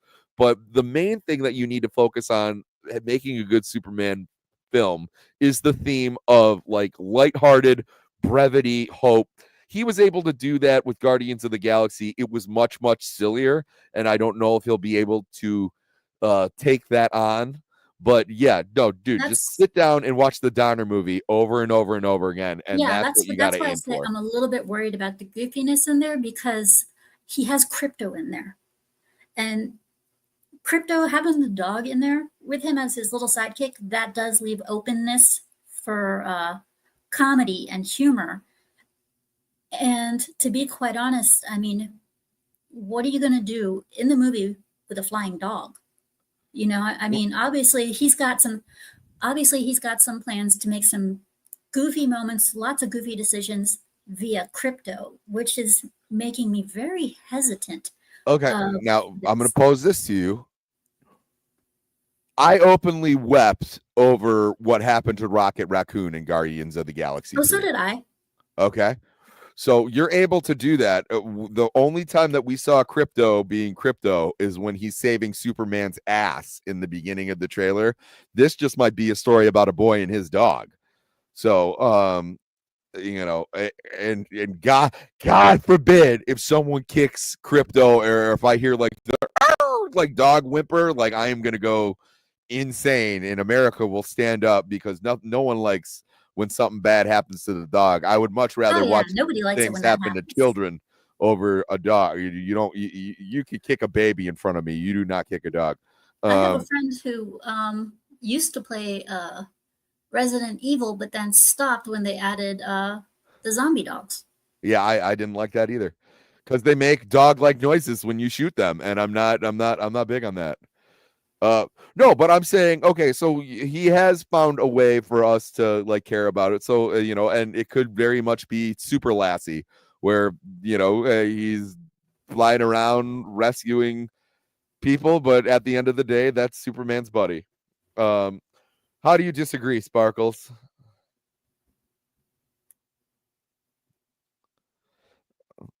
Even more, what do you disagree about? I just posed a bunch of different things. I think it's very easy. You can make this character likable and not have it be the silliness that you think they're going to be. They very much could. But I'm just saying, I was like, you can still have like a CGI animal and get people into it, because like what he did with Rocket Raccoon. Yeah, and I'm just saying. I mean, okay, so follow me on this one though, okay? I got you. Rocket Raccoon, he do a lot of the comic stuff. He left all that comedic stuff to the animal, and it would bounce off the human. What if he tries to do the same damn thing with Crypto and Superman? Crypto does all this comedic stuff, catching Superman by surprise,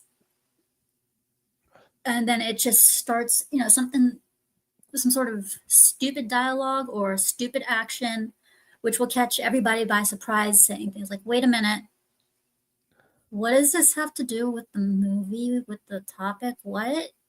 Okay, the very much the way that they should handle it the most for the silliness is Superman should be playing like fetch with Crypto, and he throws a stick and Crypto comes back with the tree, just so they can establish how powerful this dog is. But if that keeps happening throughout the movie, then yes, no, you shouldn't do that. Yeah, I agree with Donovan. It's a very slippery slope to go from heartwarming sidekick to gimmick, and if they go gimmick, it's gonna piss a bunch of people off. Yeah, so that's why I'm very, very hesitant about this. I'm leery. This movie, because as it is, we've had a steady stream of comic movies that have come out from both Warner Brother and Marvel, TV show and movie wise, that have not been very good at all, to say the least, and that's putting things nicely. Yeah, I like I said, the jury's still out. It's also, unfortunately, it feels like you're gonna know within like the first 10 minutes of the movie what type of movie we're getting, because the establishment is going to be so very important, and I think we're going to know probably within like the next like within like 2 commercials or so, we're automatically going to know everything that needs to be known and everything. We're going to see everything that needs to be seen, and that's it. Because they have a habit of doing that now with movies. You've seen all the best parts via the commercial. Then when you go there, it's just a bore because you've already and I seen it. hate that too. Where go back to things like you ever see like the preview for the movie Seven? It was like Yes. it was like you don't even know that what's his face is in the movie. It was like it's a huge review. It was like you should show the premise of the film, and that's about it. No, it was like maybe a hint of the action. So like when they did The Dark Knight, the only thing you saw was that like maybe a couple explosions here, like the Joker laugh, and then like that truck flip over, and that was it. Like that's all you needed. To get you hyped for it, because they already knew they had a good film. Now they have to show you everything. So if the new Captain America movie was good, you wouldn't even know the Red fucking Hulk was in it. Okay, it was like that would have been remind me of that one, because the Red Hulk CGI was so bad. They have to rely on trying to bait you in with the key jangling to even get butts in seats, because they've been doing such a shit job for the last couple of years. You saw in the original Iron Man trailer, you saw the suit for like a second. It was like if they had to do it today, it would be nothing but suit. And yes, it would be the best parts of the movies. Yeah, and another thing that you could hear in one of the Iron Man commercials is you heard the hammering sound. Yes. Yeah, you heard the hammering sound. You didn't see the suit, but you heard. No, you heard him sound. just forging it. Yeah, and it ended up being which was an awesome part in the movie. But it was like you didn't know what that hammering was. Like it was just for all you knew, it was just like screen. It was a black screen. You heard the hammer. You see just the an symbol. anvil clank. Yeah, you see the symbol, and everybody knew. Okay. Yeah. I mean, everybody got hyped. So the original preview for the Tim Burton Batman movie, Danny Elfman had not written the score yet. So I love that. That's another big thing about the movies is the score. Oh, absolutely. It's going to need a really good score to really. I think they're just finally wisened up, and they're going to start using the they have the rights for it. Use the Batman John Williams score. That was all Danny Elfman, and if it wasn't Danny Elfman, then it was Prince. And they used all of Prince's music for the Joker, which was that was my first CD was that Prince album. Yeah, and they used much to my mother's chagrin. Yeah, and they made it perfect because they saved all of Prince's music for the Joker, which was great because that was all upbeat. Some of it was good, some of it described him, and it was perfect. And a lot of movies they use it for an establishment in Gotham City. He has a song called The Future, but there's actually no Prince music when Batman or Keaton is on screen. It was well done. But either way, so there's none of the Elfman music, and then you just see like bullets. It's that scene where Batman like raids the warehouse in the Batmobile, and you see like the bullets get shot out at the bottom of the garage door, and then the Batmobile busts in. You hear like the Joker laughing, and like maybe you got like a glimpse of Batman. So it was like completely dry, no music. It was like it is the most hype shit that I have ever like seen. It was like there's an art to making previews, and it has gone downhill. Because now you can just send footage to people who like work at home, and no one storyboard this out or green light it, or you have these, like I said, these big committees going, well, make sure that they got Red Hulk in there. No. You don't want to show Red Hulk in there. That's a reveal, you idiot. You want to drop if you got a good director and a good writer, and you want people to pay attention and you know what you have is good, then the commercial you make is not to show what you have that's good. It's to show that, hey, you got a little something special, but we're not going to tell you what it is, but we'll give you a taste. Iron Man movie. We know we got something good. We got something special. Yeah. We're not going to show you what it is, but we'll give you a little taste. What do you mean? You hear the hammering sounds. You see this. You see the symbol from the suit. That's it. And See, and people's that question, adds to the people's myth curiosity is raised by that. And a lot of comic book movies now, including even during Infinity War and stuff like that, they didn't leave room for curiosity. They just said, "Here's some action. Come see the action."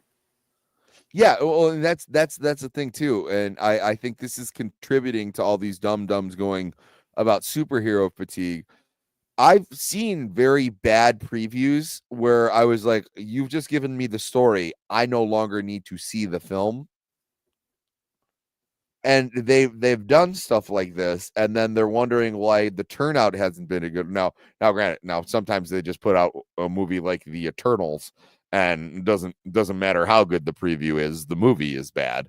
But that's long ago. It was like that.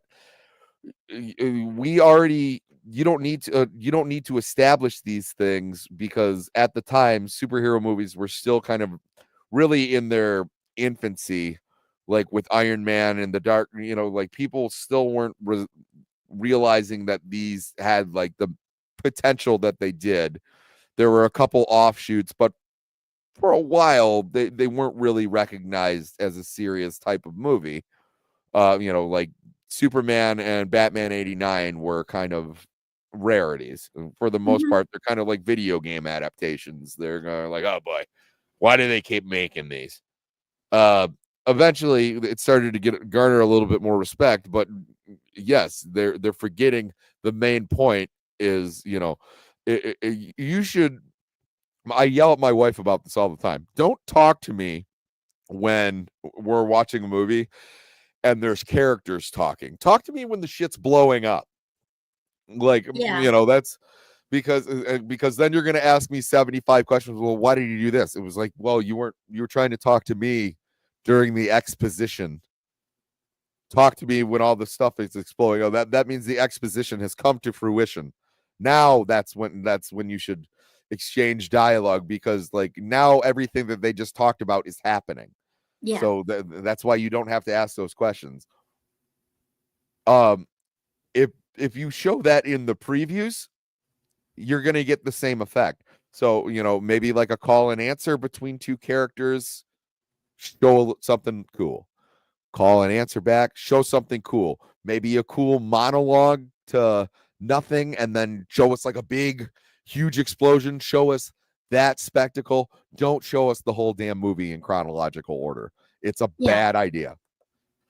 Yeah, so I'm kind of like, I think for this one to be successful, it's going to need to have a good core. It's not going to need to be campy. It better have a damn good score to match the movie. They need to not overdo it in the commercials. You give too much away from the commercial, people aren't going to want to see it. If the commercials aren't done right, people aren't going to want to see it. Like the first thing that turned me off about it was when they showed a sneak peek, and it's Superman laying in the snow, and he says, "Take me home, Crypto." As soon as I saw that, I was like, no. Yeah, you're already showing us that Superman has gotten the shit kicked out of him at one point in time. That shouldn't be a regular thing, okay? That should be a big deal with that. That should happen in a couple movies from now, and that's why you like form the Justice League, and you go, guys, like, I'll get my ass kicked here. I never asked anybody for help. I could use some help. They're not right out of the gate. I know, and granted, it gives you the curiosity of, wait, what just happened? But the fact that he has to rely on his dog to take him home. Yeah. So it's kind of like, dude, you're Superman. Yeah. You can just stand up. but yeah, just that one little. No, That one I'm little bit assuming killed it. Lex Luthor hit him with like a kryptonite beam or something, and he needs to get back to the Fortress of Solitude because they have. Another thing I didn't like is there's like that quick cut scene of him like crying over like one of his like super bots, who like tend to the Fortress of Solitude, and it was like, nah, you should have a bunch of those. They're like your robot henchmen. They're not. They're your housekeepers. It's like they're trying to make him too sentimental in this, and I really don't want that. It was like I if I accidentally like step on my Roomba, I'm not gonna be like, I'm gonna be like, damn, I gotta replace that now, you know. There was this one guy, you just reminded me of this one guy who had souped up his Roomba, so whenever it bumps into anything, it swears.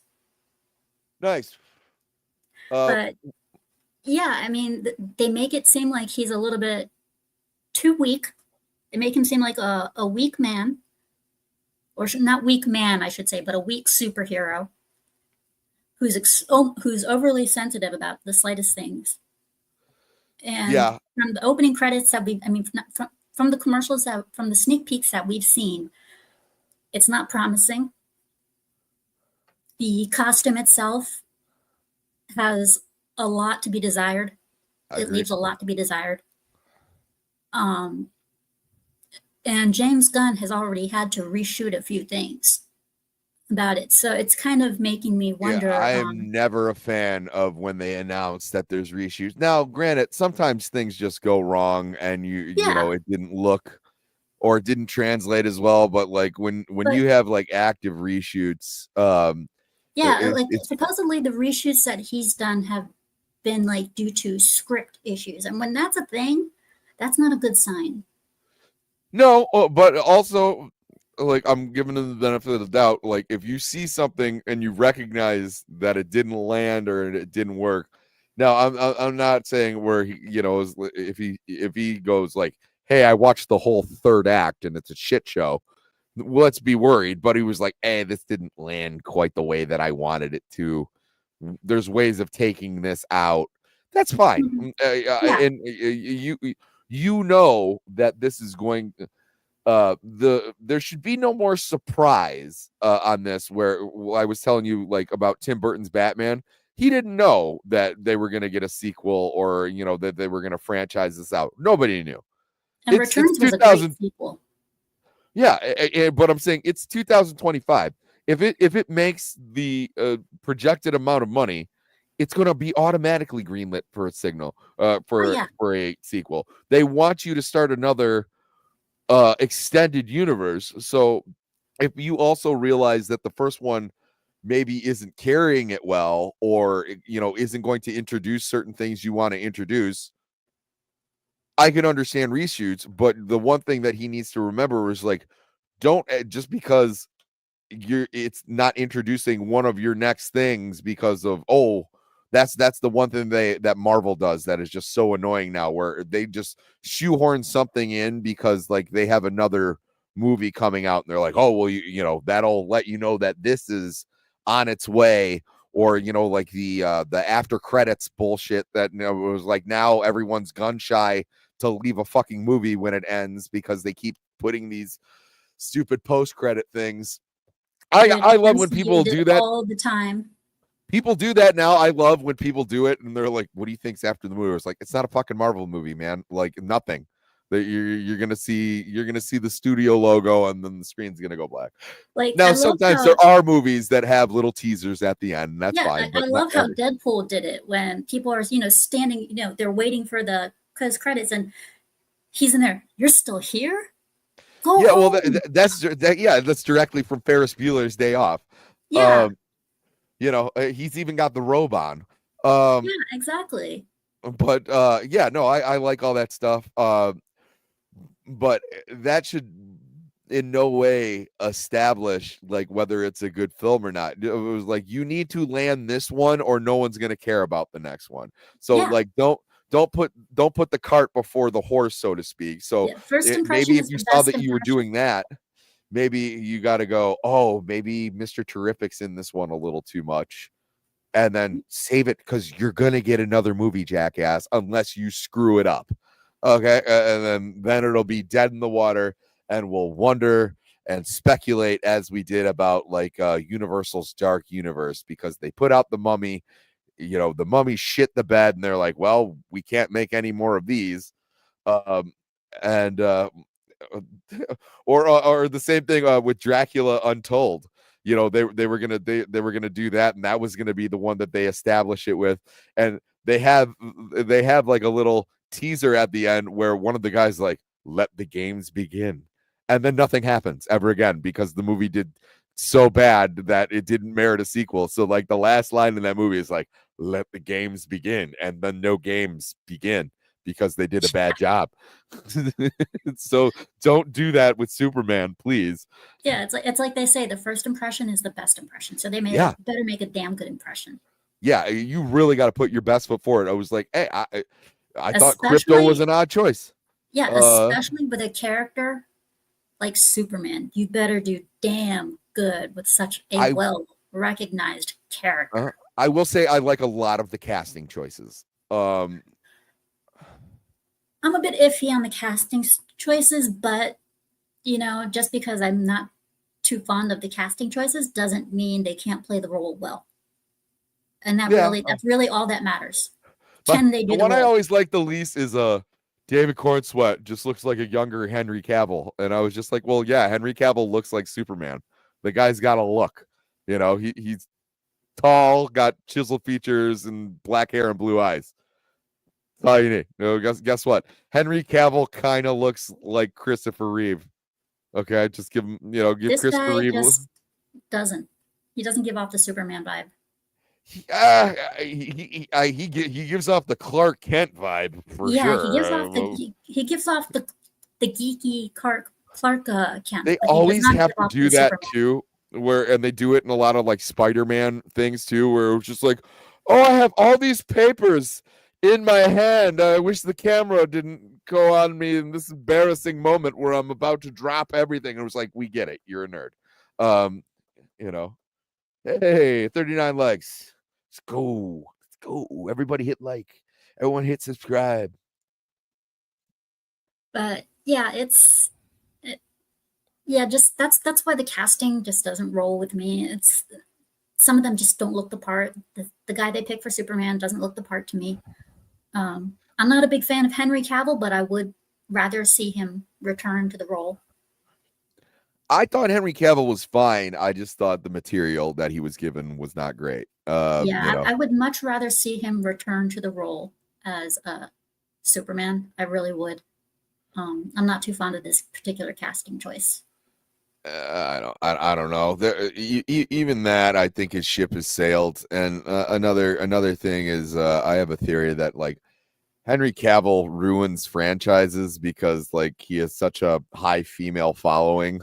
Well, I think what it was is, if I do recall, I'm not too sure, but I was watching Angry Badger one time, and they had mentioned that Henry Cavill was, of course, being Henry Cavill, upset with the circumstances of his role.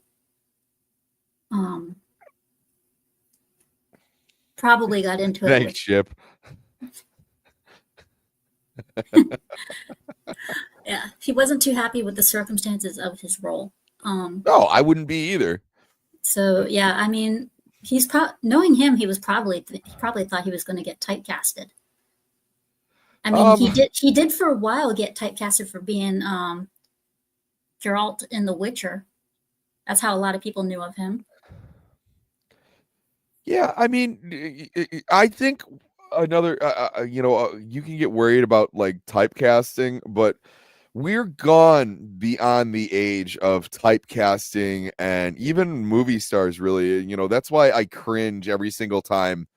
It's like there's the same like 5 people in Hollywood that they want to cast, and it was like, oh, who would you cast?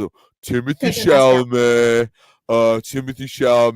and Tom Holland and Timothy Chalamet. Those are the only 5 people, and then if he's British, Henry Cavill, and it was like the Currently, dude who played it, the clown, right now, his everybody, brother. right now, everybody's go-to is Pedro Pascal. Yeah, and then that's why I laughed my ass off for the new Shrek preview where they have like the cast and they're like, and Zendaya, and it was like, why should we be surprised by this? You cast her in everything else. I know. Like, it was like, oh, I would have been like, you should have had a question mark and it was like Mike Myers, Cameron Diaz, and then Eddie Murphy, Whoopi Goldberg, and then I would have been like, oh, okay.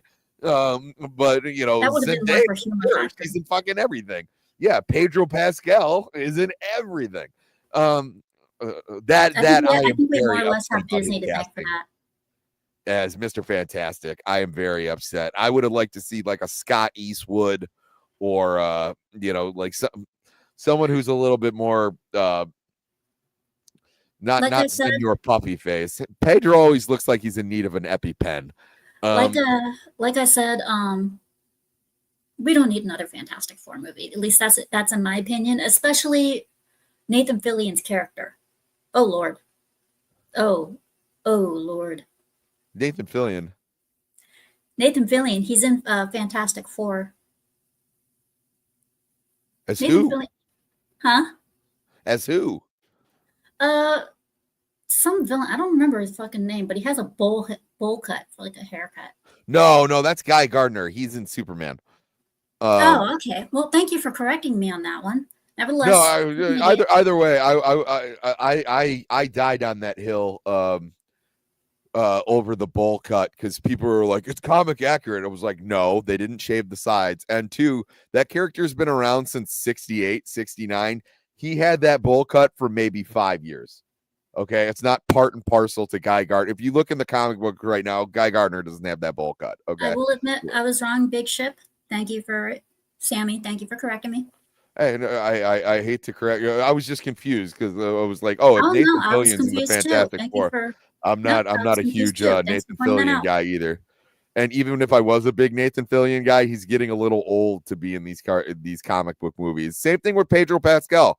Like, I was like, I don't consider myself to be like in great shape, but like, yeah, I got a rowing machine. I feel like I could take Pedro. He seems to have like this weird anxiety thing where like he twitches and then like someone has to like pet him. I saw like his co-star, the girl who's playing Sue Storm, has to like pet him, and then Oscar, what's his face, had that picture where there just like cuddling and they're like, we need to normalize this, and I was like, no, we don't. I don't like any gender to hold me that way, but let alone the same one. I want to be cuddled by a dude. I don't. Yeah, okay, Adam. Firefly was awesome. Firefly was also 20 years ago. Okay, it's the same thing where like, hey, we cast Harrison Ford as Indiana Jones again, but he's 80 and it's sad. Okay, like it's not cool anymore. But and I will agree with Rick Costa. Comic book accurate or not, the haircut still looks stupid. They could have changed that. That is one thing I would not mind them changing. Okay, when it was comic book accurate, that was 30 years ago. Okay, that was comic book accurate to the 90s, where like everyone had like that Jonathan Taylor Thomas fucking bowl cut, like Backstreet Boys bullshit, where like like even Superboy had a similar haircut. And that was fine, where it looked cool with a leather jacket and like whatever, and that was very much what his Green Lantern uniform looked like, where it was like a biker vest and whatever. Like that doesn't translate well from here because, one, you didn't make the costume comic book accurate. You just gave him this weird.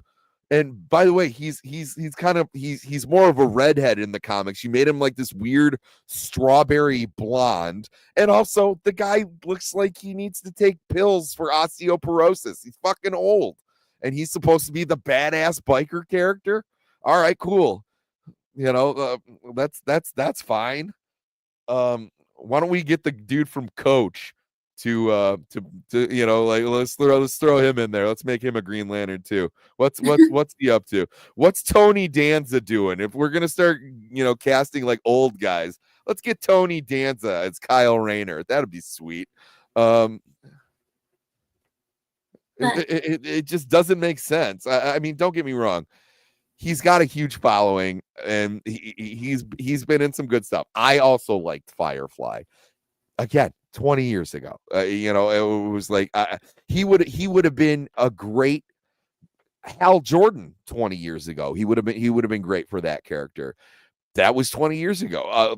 Another pick that I've always wanted. I always wanted to see Clive Barker play James Bond. Or I'm sorry, Clive Owen. I always thought Clive Owen would have made a great James Bond 20 years ago. Clive Owen, not. So if you cast him now, you're gonna get like old crotchety Roger Moore James Bond, which no one wants to see. That would have been cool. In an alternate universe, there probably is a Clive Owen James Bond.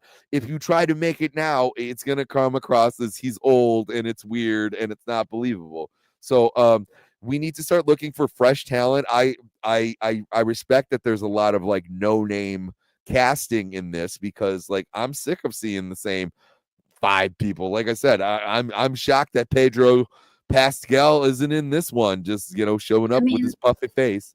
It's okay to have a whole bunch of no name people in the movie, as long as you have at least one big name to draw people in, other than who directed it. Because if it's a whole bunch of no names, then people are gonna be like, well, why would I want to see this? I don't know anybody in it. But if you have at least one big name in there, or one household name at least, then people will come to see the movie. So that's another it's like what they did with Star Wars, right? Where it was like you know, they had what's his face? It's Obi-Wan. You know, like he was the biggest, you know, cast. What is it, Sir? Oh, and they also had what's his face from the Hammer films. Oh, Scott, I'm the same dude that I was 20 years ago, bro. Like I'm you know, this does, when you don't got much to work with, not much changes. Okay, it was like I had nowhere to go. I plateaued since I was like 17. I've looked the same. Yeah, not Ewan McGregor. Yes. We talking original Obi-Wan? Yeah. What is his name? And I'll return it with my nerd card. What the hell is his name? Sir.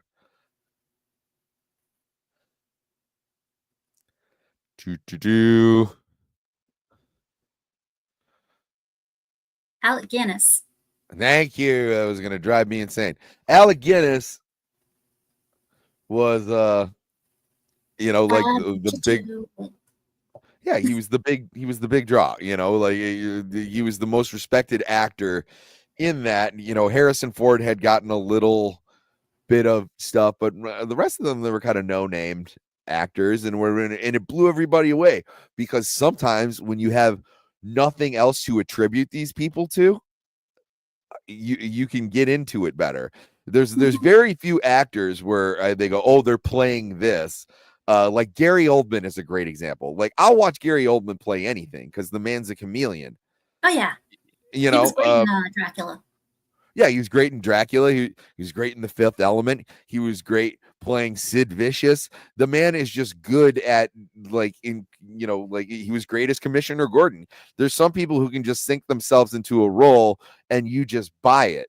But if you're going to have actors like that, you also need other actors who can support that or can do similar things, or you need no-name actors or people where you don't attribute them to anything else, because otherwise it distracts for the performance.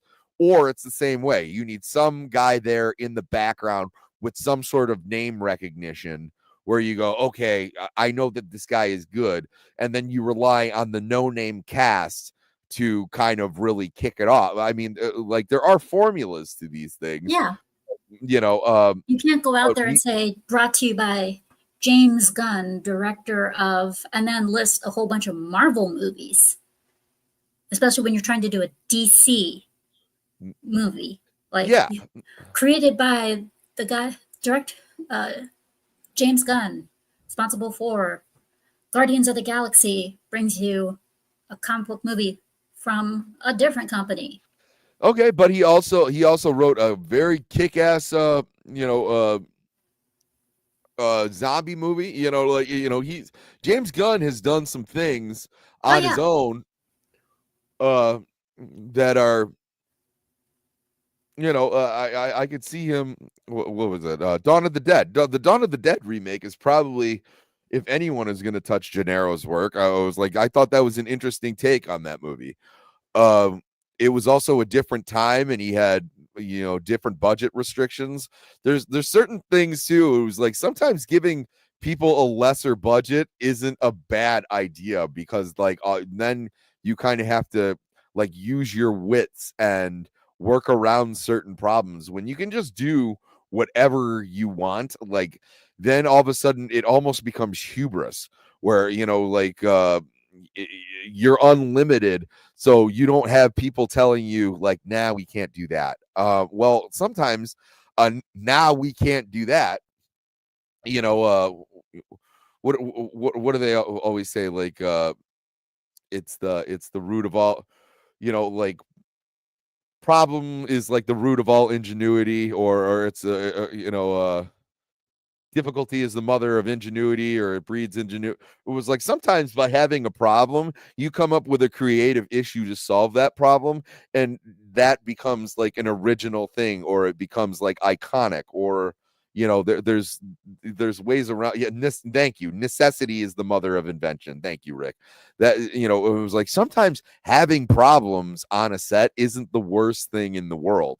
Okay, if everybody got what they wanted, we would have saw way too much of the shark in Jaws, and then it wouldn't be this movie where we're the scariest thing about the Jaws is that you never saw the shark too much. That's because the fucking shark that they made didn't work, so he had to adapt to that. And shooting on the water is incredibly hard, so sometimes having a little difficulty isn't good. So having all of these and let's face it, all of these guys are just douchebags standing in front of a green screen nowadays. They're not a lot of practical effects or anything like that. So that magic is already inherently lost.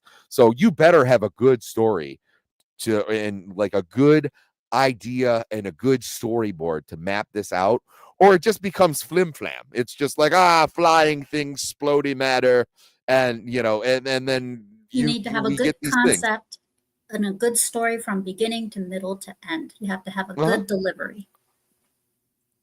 And I get it. If you want to make another Transformers movie, as long as the robots fight, I don't give a shit. It was another Godzilla movie. We can't always have Godzilla -1. As long as the giant lizard is taking down the city, I'm usually pretty happy. Okay, I was I wasn't expecting the depth of Godzilla -1. That's why everybody loved it. That's. But he didn't die. This, with this, you kind of have to have a little bit more wits about you, and you have to actually understand what you're writing, and you actually have a direction that they need him to go. Because I said, just like in Man of Steel, if it's just a bunch of shit exploding at the end, we've been over it, man. We've gone through that spectacle before. No one's really going to be interested. That's not good. There's a market for it, but it won't have any staying power. People will be like, yeah, I saw it. Yeah, when he took that skyscraper and he reamed it through the alien ship and it blew up. Yeah, visually it looked awesome, but that's not a catchphrase. That's not a "I love you, I know" moment. We need some of that. We need you want people quoting this movie. You want people you need to have some stay power. There has to be something iconic, and there's a lot of iconic things about Superman. If you're going to try and do your own thing with it, well, you can only go to a certain extent before people go, I don't like this. And then you go, well, you wanted me to try something new. Yes, but there is parameters. So like a big problem with the Acolyte, or when that was coming out, I was trying my best to be as critical as possible and not just be one of these like, I hate it because it's woke type. It was like I was giving specific reasons why I thought that this was problem, and then you had these other people who were just going to defend it, going like, well, why should we even care about lore? And lore is it's anti-storytelling. And I was like, no, those are the rules of the story that you're telling. So if you can't write within the parameters of the rules in that universe, then you shouldn't be writing this story, because you obviously don't understand the world that it takes place in.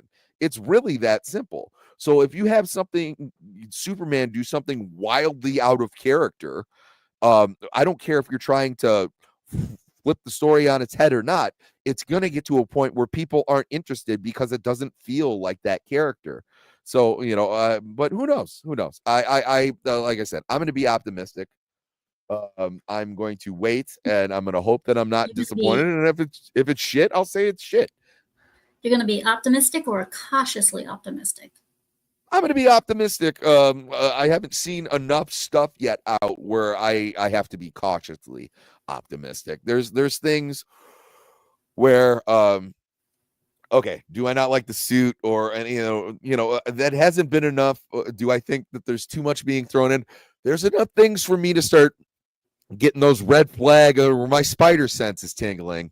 But it was like, it's not enough for me to like jump out of the way of the truck yet. It was like, we'll know. Yeah, I will know. Thank you, Adam. Canon exists for a reason, because I will know if it's starting to get a little bit campy if he slaps the super dog cape for Crypto on him.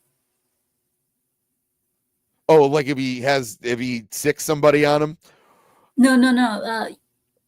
Some people, I know sometimes Crypto is depicted of having his own cape, just like Superman. Yeah, I'm saying if they do that to Crypto here, I'm going to mark it as it being a little campy.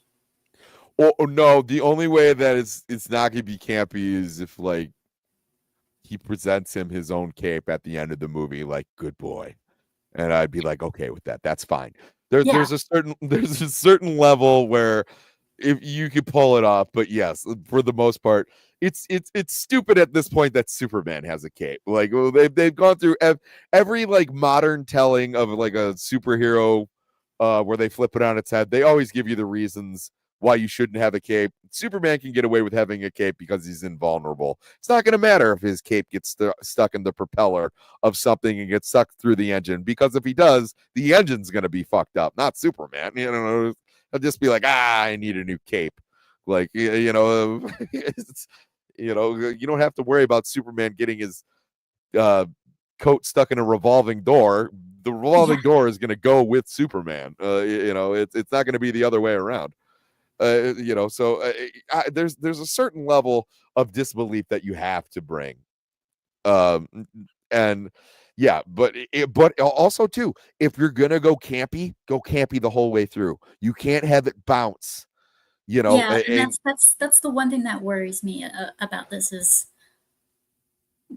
I mean, James Gunn, he has a history of doing campy well, and I'm just afraid he might go a little bit campy on this, and I really don't want that to happen. I'm saying it has to be one or the other. Yeah. And if you're gonna do that, then the whole DC universe needs to be like that. And you can it gets a little complicated from who they have. The other movies that they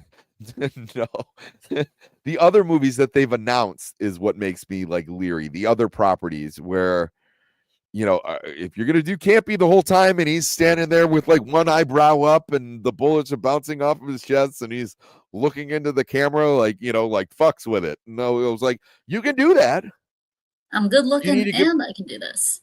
Yeah, you know, like you can do that, but then all of a sudden you can't have, you know, Zod come down. 100%. Rick has it. Bubba Hotep, great movie. Okay, it is campy the entire way through. Everybody understands the assignment. You know, it is Elvis, or an Elvis impersonator. I personally like to think that it's Elvis fighting a mummy in an old folks home. Okay, like it's Bruce Campbell, probably the king of campy acting. He's got it right. You can do that as long as, and that's what everybody else is doing. The second that but you've already shown us in that preview, it's gonna get down to the nitty gritty here, where Superman gets his ass kicked so much so that he's calling his dog for help. But he's calling his dog for help. So, you know, it was like that might fit with the camp. So I don't know. I have not seen enough. But I'm saying, it was like, if you do it, you better fucking go for it. Because you know, the second you try to juggle both, it never works. When you juggle both, you have to do one or the other. Well, it has been fun, and I hope we can do this again soon. But we have reached beyond our time limit. We've actually been talking for 2.5 hours. Wow. Yeah. So, you know the drill. Time to